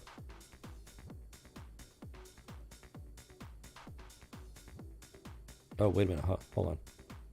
So apparently La Lunatica is the reason Junk Pile showed up. She jumps in the middle of it. She's like, stop. Doesn't make sense to fight if we're going to be working together. So apparently she called him in without telling either one of them that the other one was going to be there.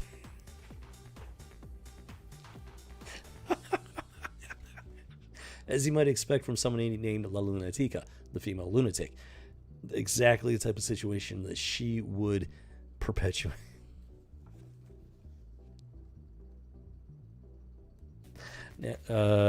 Junk Pile, all he can do is kind of laugh, like, ha. And then Fitzgerald's all like, not in a million years, baby. And then it ends there. That's the final. What has Fitzgerald gotten himself into? Dude, oh my lord. It's just painful to watch that. Like I said, I want to feel sorry for the guy, but it's difficult too because he's doing it to himself. It's just painful to watch.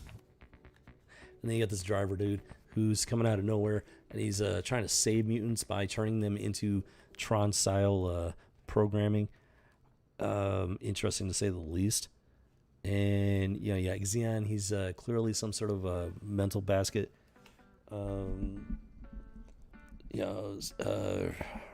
Split personality type deal going on. Fused into one, and the darker side of his personality is taken over. So there's that. Interesting. It's different for X-Men. It's different. It's got some interesting. The Xeon character especially is on the interesting side because he's the leader of this group, but he's got some secrets that they don't know about. Some pretty dark secrets, and it's starting to. Those secrets are starting to reveal themselves bit by bit. So yeah, this issue. Number 11, Boom Shakalaka. Overall, it's in decent condition. Not near a mint.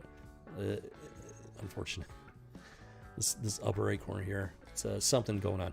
I don't know if it was water damage or if it just got caught and folded. It might have just stacked badly and kind of folded the corner a bit. So that sucks.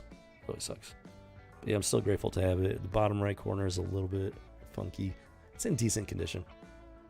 I'm not sure if it would count as very good with that crease, that major crease there in the top right.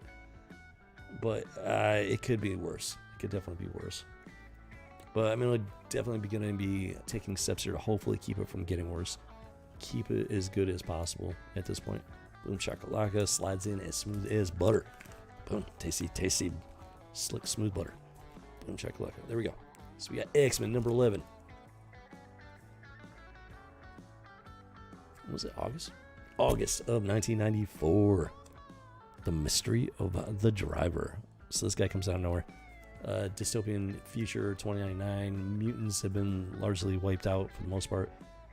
What mutants are left are fighting for survival. And yeah, there's a lot of crazy stuff going on. No doubt about that. They definitely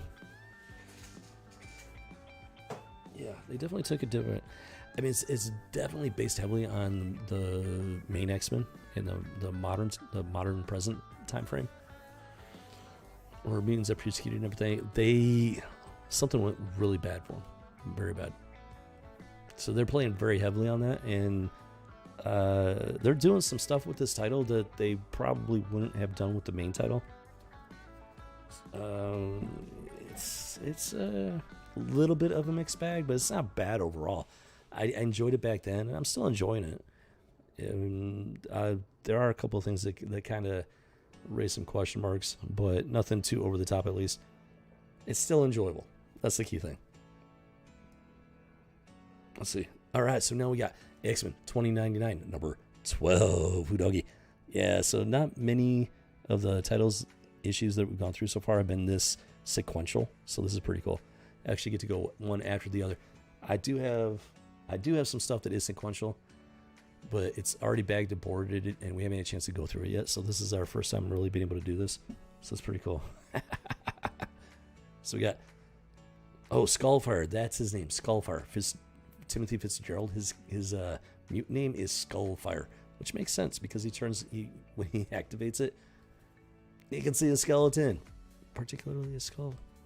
He's all just some sort of like a mutagenic plasma fire type ability or something like that. Interesting, to say the least. So we got Junk Pile featuring the driver, Metalhead, Broken Haiku. Broken Haiku? What? Wait a minute, what? Broken Haiku? Isn't a haiku a poem? Like they got the syllables. If I'm remembering correctly, you got the different, like it's like 3, 5, 3 or something like that. A haiku. So she's a broken haiku. Her name is Broken Haiku. I don't know what to think of that. We'll see. We'll find out here. Interesting. So as you might expect, it starts off with the 3. La Lunatica trying to come between these two guys and keep them from murdering each other, to put it succinctly.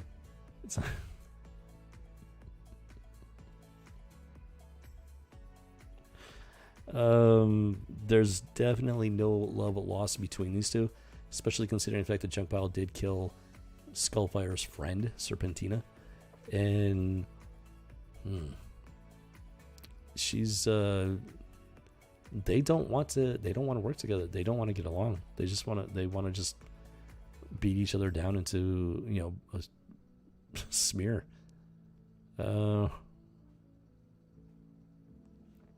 Honestly, I can't blame Skullfire one bit. This Junk Pile seems to be just a murderous psychopath. Pretty much proven. He has proven that he's a murderous psychopath. I wouldn't want to work with him either. I would want to beat him down too. So I don't know what La Lunatica is thinking, other than the fact that she is the female lunatic. You can't really expect her to be thinking rationally. Let's just keep it at that.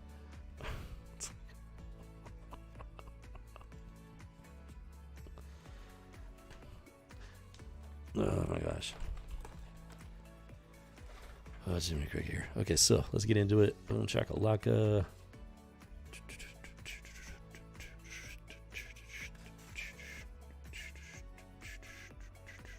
Wait, what is going on? Wait a minute, what? Yeah, so La Lunatica has some weird ability, I don't know, psychic or whatever. She can force someone to relive experiences, emotions, stuff like that. So that's one of her abilities at least.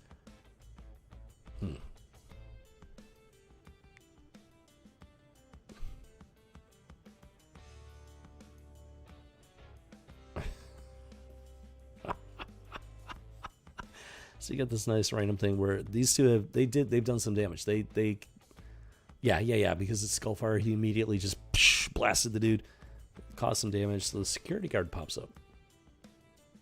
Security guard, and they're like, "You talking to us?"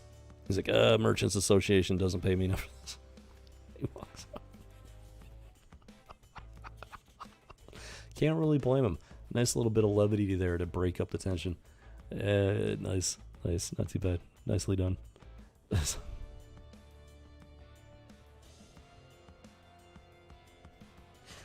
Jiminy Cricket, man. Okay, let's see here.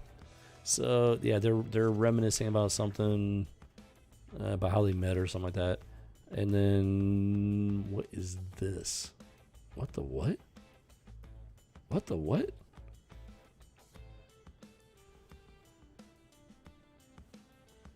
What the what? Wait a minute, what is going on? Wait a minute, what? Whoa, hold on. So apparently, okay, so the previous guy, he was like he looked like a gumshoe, and they like transformed into some demon-looking creature. Apparently that's the target that La Lunatica wants to go after or something.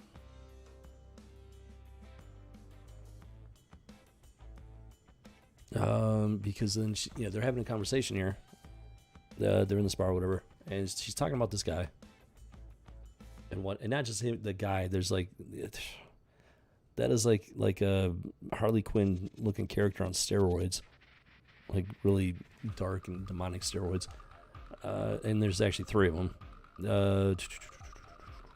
The theater, traffics, and human mystery. So apparently, the theater is like some sort of like really dark and evil organization, and this dude is like the top of it or something, like the head honcho or something. Looks like that's what's going on. I think she. Oh, so apparently this quote unquote theater. So it's like, yeah, it's like a really twisted, demonic, like circus type thing, but it's not funny, haha. It's like full of torture and stuff like that. And apparently they're chasing after Lunatica. They want her back in their show. That's the gist of it right there. So she's like, I want them off my back. And that's why she needs these two to convince the theater to leave her alone. And okay, so that's what's going on. Okay. It's starting to, the picture is getting a bit clearer here. Wait a minute, what? Whoa, wait, what? Hold on.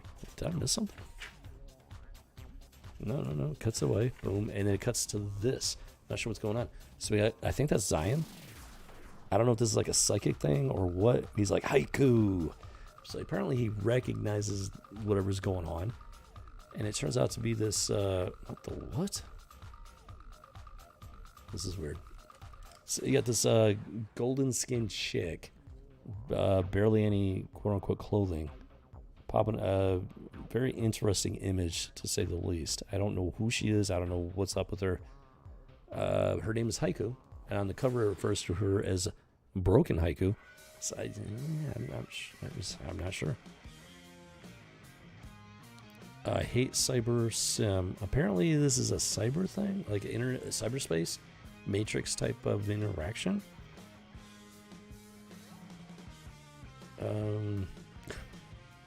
Okay, so they have history. Xian and this Haiku have history. She's accusing him of leaving her to die, and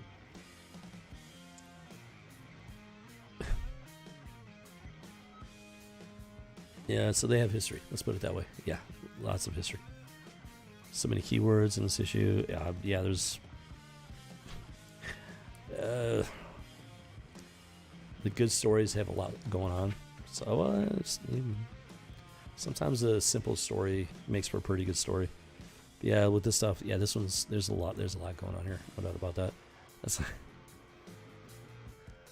I think I know what you're talking about though. So yeah, this is actually a cyber interaction. They're in cyberspace. What the what?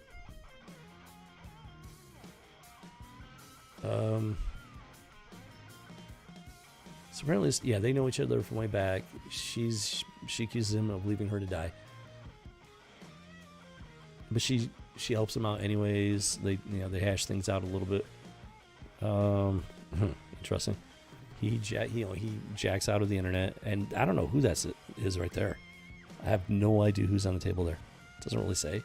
This kind of comes out of nowhere. I don't know if that's her. Is that her? Haiku? What?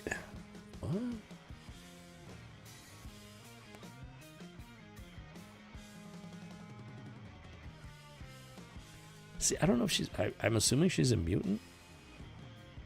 I think that's Haiku on the table.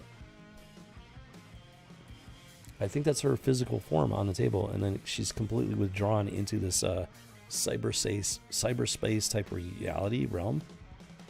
Interesting. And so Broken Haiku, she's like, just, broken. And, broken Haiku. Okay, I think that's starting to make sense. Yeah, so she's so broken that she's just withdrawn into her abilities. And then it cuts, wait a minute. And then it cuts over to the driver, and she pops up in the driver's little lair. So is she pulling a double cross? What's going on here? For contrast, while you watch and listen, Remy, for contrast, while I watch and listen, looks like Metropolis cloning rings. I know what you're saying, but that's just the restraints. Yeah, they're just restraints. It's but I know what you're saying there. For contrast, I'm also watching hummingbirds chase each other.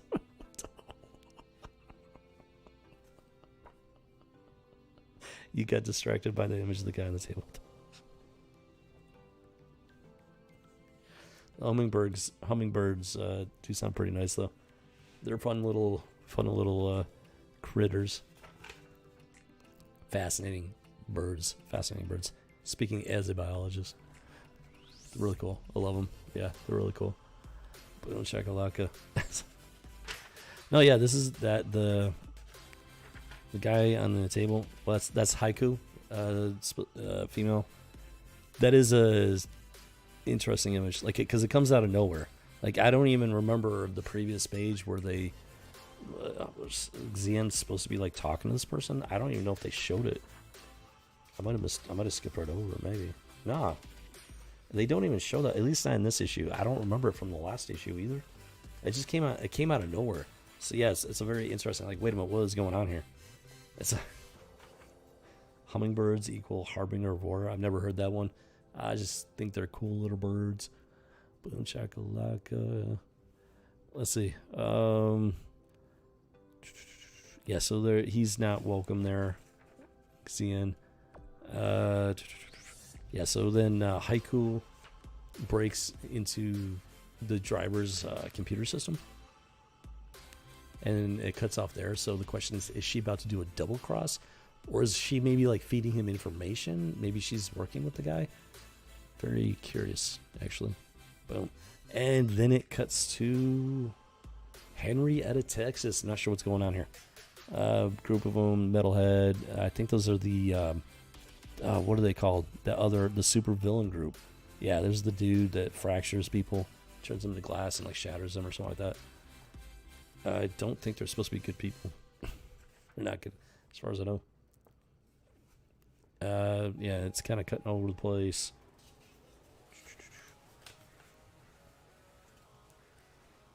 Something about Mama Hurricane. So that's one of the problems I got, because this guy, even back in 1994, there was this problem. This guy, he murdered this dude for just no reason. But then there are points where they try to make it seem like these guys are kind of on the kind of good guys almost. It looks like a freaking mummy in the race. Well, in a sense it almost is, because her body is completely covered in this. It's not like linen wrappings. Come on, focus. It's digital. It's like circuitry. Her body is completely covered in like the circuitry type. The camera's not showing it very well. Come on. It doesn't want to show it, but it's all. It looks like circuitry. It's all like hard edges and squares and rectangles, and circuitry type lines. Yeah, so it's almost like mummification, but it's circuit boards instead of like linen wrappings. You read scientists trying to bring pharaohs back to life. You say it's possible. DNA. Don't have to. Why would they want to bring pharaohs back to life? You're talking about cloning. Trying to bring pharaohs back to life. There should be enough DNA. I mean, they were mummified and stuff. There should be DNA available where they could do cloning. But if you're talking about actually bringing them to life, as in like taking their mummified organs and putting them back in the body and like somehow like watering them or something and bringing them back to life. I don't know about that one. But if you're just talking about cloning, yeah, cloning could be possible. I don't know. That's I haven't heard about that one. Chimney Cricket. What? That sounds like something out of a comic book. Are you sure you weren't like reading a comic book? What? Trying to bring pharaohs back to life?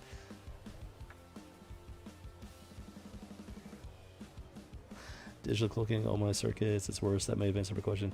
Yeah, it's well, she's a mutant, and her abilities, they're electronic in nature, I guess. And yeah, so I think it's just some aspect of her mutant ability. She controls it. She's the one that's controlling it. The restraints aren't there. She's not being restrained. It's there to keep her from falling off the table. She's not a prisoner. Maybe I didn't clarify that very well. She's not a prisoner. She's there. She's broken. A bad experience, bad battle. Did not come out of it unscathed. The guy, she's not a prisoner. He's trying to help her out. The other dude that was in the room in the lab. So she's not like a prisoner or anything like that. It's just her. It's like it's almost like a cocoon. Think more like a moth or a butterfly. It's a cocoon. Yeah. I can see how that would be. No. Now that I understand what you're talking, yeah, I can see how that looked nefarious. But yeah, no. She's just in like a healing cocoon type process or something like that. Is it? Yeah, it's all power over nature. So it's not as nefarious as it looks at first glance, at least. I gotcha. Chakalaka. So yeah, these guys, especially this junk pile. I remember now. I did not like junk pile because he was a murderous bastard. I don't like the guy, and so now she's trying to get. And she's got this. She's got her own thing. She needs their help. So she manages to convince them to work together. Iron Man suit. I don't know about that. I'm not sure about that. I'm not familiar enough with the character. I don't know what she's like. I don't know what she was like before this all happened to her. So I'm not sure about that one. I don't know if she had those kinds of abilities or not. She can definitely hack networks and stuff like that. Like a mutant level hacker. That much is obvious. As far as some sort of Iron Man type suit when she's not in a cocoon, that's a good question. I have no idea. Let's see.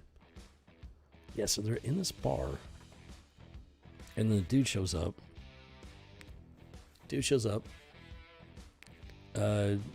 Drops his disguise, and makes a phone call, I think. Or he's looking for, or he's pulling up information. Not sure. And then it cuts to the scene, and there's this big old box. I'm not sure who the characters are. I don't think it's Exam, but it might be Junk Pile and La Lunatica and stuff. Oh yeah, the tech is interesting. No, that's the great thing about comic books. If you can imagine it, you can bring it to life in a comic book. That's one of the things I've always loved about comic books. It was just the fact that literally anything was possible in these worlds. If you can imagine it, you can find a way to make it believable, to some extent at least. And that's one of the reasons why I've always been a fan of comic books.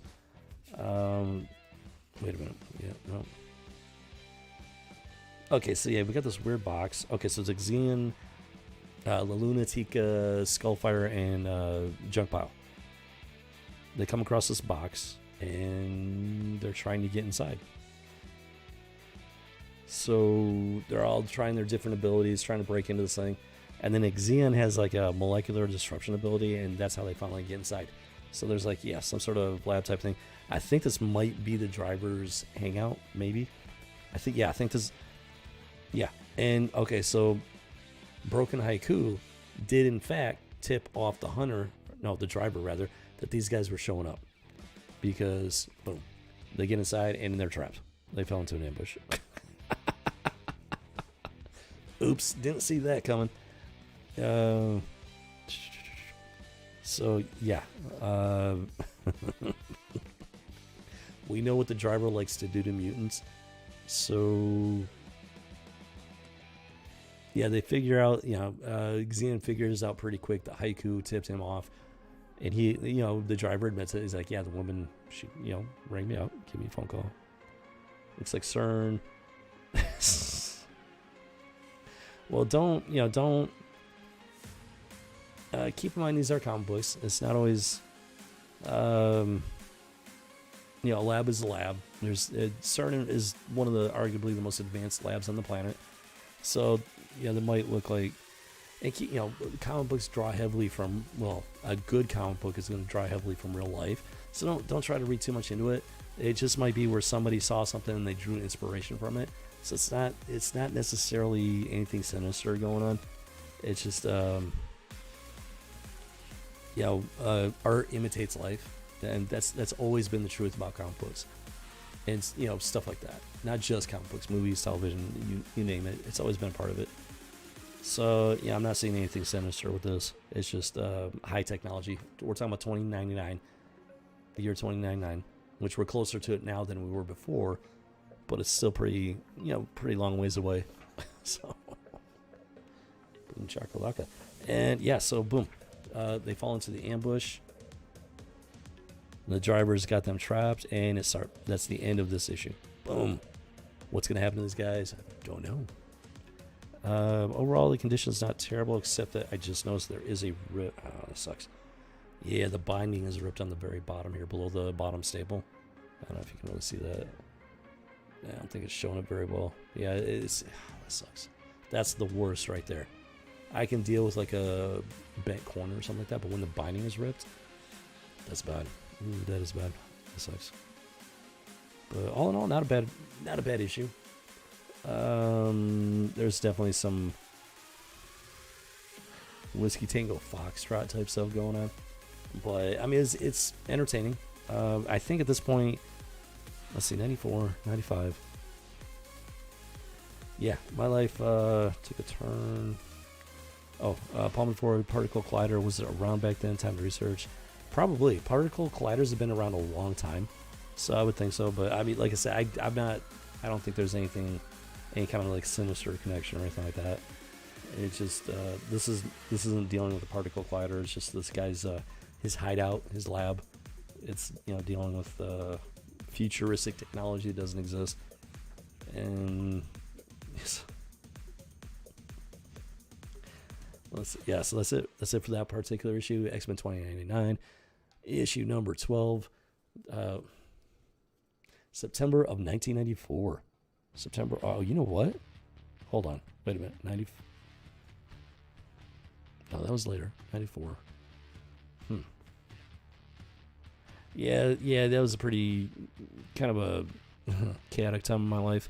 So I'm a little surprised I had so many sequential issues. But we started off. Where did we start off?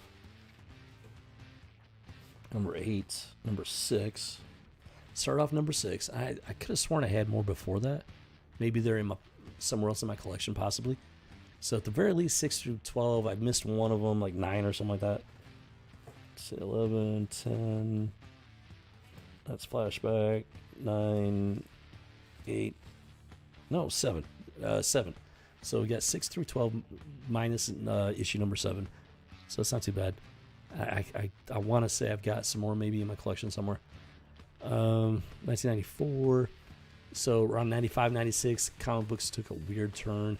The series isn't bad. I did enjoy it.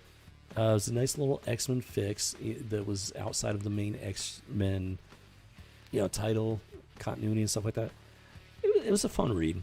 It was different. It was a very different type of X-Men.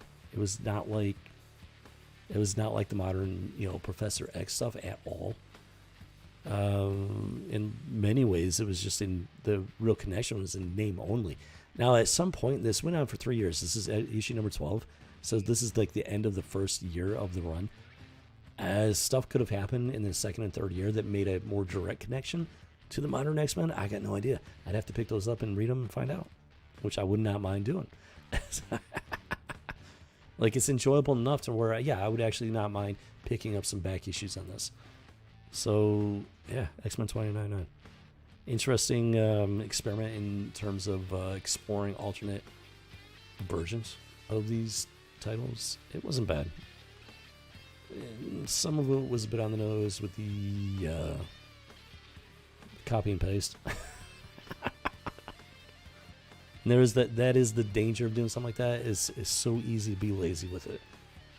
But I mean, it's enjoyable. There's enough originality to where it is enjoyable, in my humble opinion, at least. Alright, let's go get this bag and board. Yeah, a little more damage to this one than the usual. Very unfortunate with the binder. Makes me kind of sad, actually. Now, whenever a binder gets ripped like that or broken, that's just it's heartbreaking. It really is. Last thing I want to do is have to tape that thing. Alright, so yeah, even with the messed up binder, you still want to put it in binder first like that. It slides in. It actually protects it better if it's already damaged like that. And the rest of it just smooths in. It slides in, smooth as butter.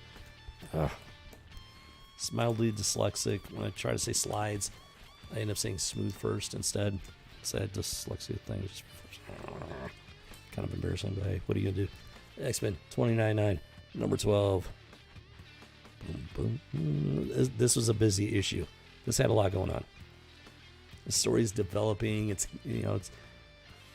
keeps getting more interesting and whatnot. We finally find out this guy's name is, in fact, Skullfire, even though it probably tells us that before. I just missed it. But, yeah, these two crazy kids right here. Jiminy Cricket, man. Who knows? Now, she looks better. She's still kind of like, just kind of, but she's not like, it's like she doesn't have that crazy scowl like she did on the last cover. She looks a little less crazy.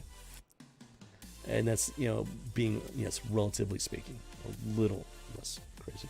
Not a lot less crazy. Just a little bit less crazy. Just saying. There you have it. All right, let's go and put this bad boy into storage. Oh, man. A little more damage than the usual one. Which does make me sad. But hopefully we can keep it from getting worse. At least she still has a chest. That is a good point. That's one of the points that I was trying to make. Like, she looks like a woman. She actually looks like a woman. And that's, like you cover up her face. That's definitely a woman. And you look at her face. That's even, if you cover it up the other way. Let's see here. Yeah, you know what? That's a woman. You can tell that's a woman. Feminine features. Womanly, curvy. No ambiguity. She got the wild, crazy hair. But you know what? At least she has hair. It's not like cut off above the ears or some nonsense. I hate there's nothing worse than, a few things worse than a boy's haircut on a full-grown woman. I appreciate pointing it. I appreciate you pointing that out, Remy. Yeah, it actually looks like a woman. Not a man's body. Not at all. Not one bit. It's got that slender, athletic, womanly, feminine physique. Unlike the stuff they got going on today. Oh my lord, man. This is a reason why I bailed on comic books in 2012. Jimmy Oh, Jimmy. Okay, so Hooduggy. There you have it there, folks. That is today's House of G. Hopefully that's going to be my final word regarding the Doomcock and Ryan Kendall thing, as well as like Geeks and Gamers, Nerdrotic, whatnot, stuff like that. Hopefully it's going to be my final word on it. I don't like dwelling on that stuff. I don't like harping on it, especially under the circumstances. For me at least, that is the end of a chapter and the beginning of a new one for me, for the House of G. And I'm hoping to put that behind me. And I pretty much, I've said my piece on it. Not looking to harp on it. Wish those guys the best of luck. Clearly, they're doing pretty well for themselves at this point. And, I said what I had to say on it. So, yeah, that chapter is closed. Boom, chakalaka. An unexpected transition for this House of G. I was not quite expecting to go quite that route, but here we are. And then let's see, Cyberpunk 2077. Just oh my lord, it's a good example of wasted, missed opportunity, wasted potential. And it's pretty definitively proven at this point that they spent over 8 years wasting time making that game. They made memes about their own game. They were doing some ridiculous stuff with the game. Spending more time having fun than actually doing the job.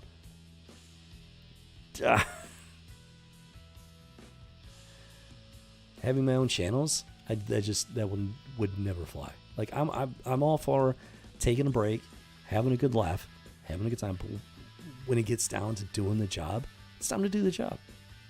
If the job's not getting it done, there's a problem. And that problem needs to be addressed. See you next week. Summertime. Yeah, it is summertime. And oh my gosh, I don't know if you've heard. Yeah, it is June. It's that month. And I touched on that at the start, actually. But guess what? In Canada, they're trying to take over the entire summer. It's no longer just about June. They've taken over June. Now they're trying to take over the entire month. And I'm sure you know what I'm talking about. There's a certain thing going on here in June. One day wasn't enough for them. They had to take over an entire month. But guess what? At least in Canada, and you know it's going to spread from there. In Canada, a month isn't enough. Now they're taking over the entire summer, 3 months, entire season. They want 3 months, not 1 month, not 1 day, not 1 month. 3 months.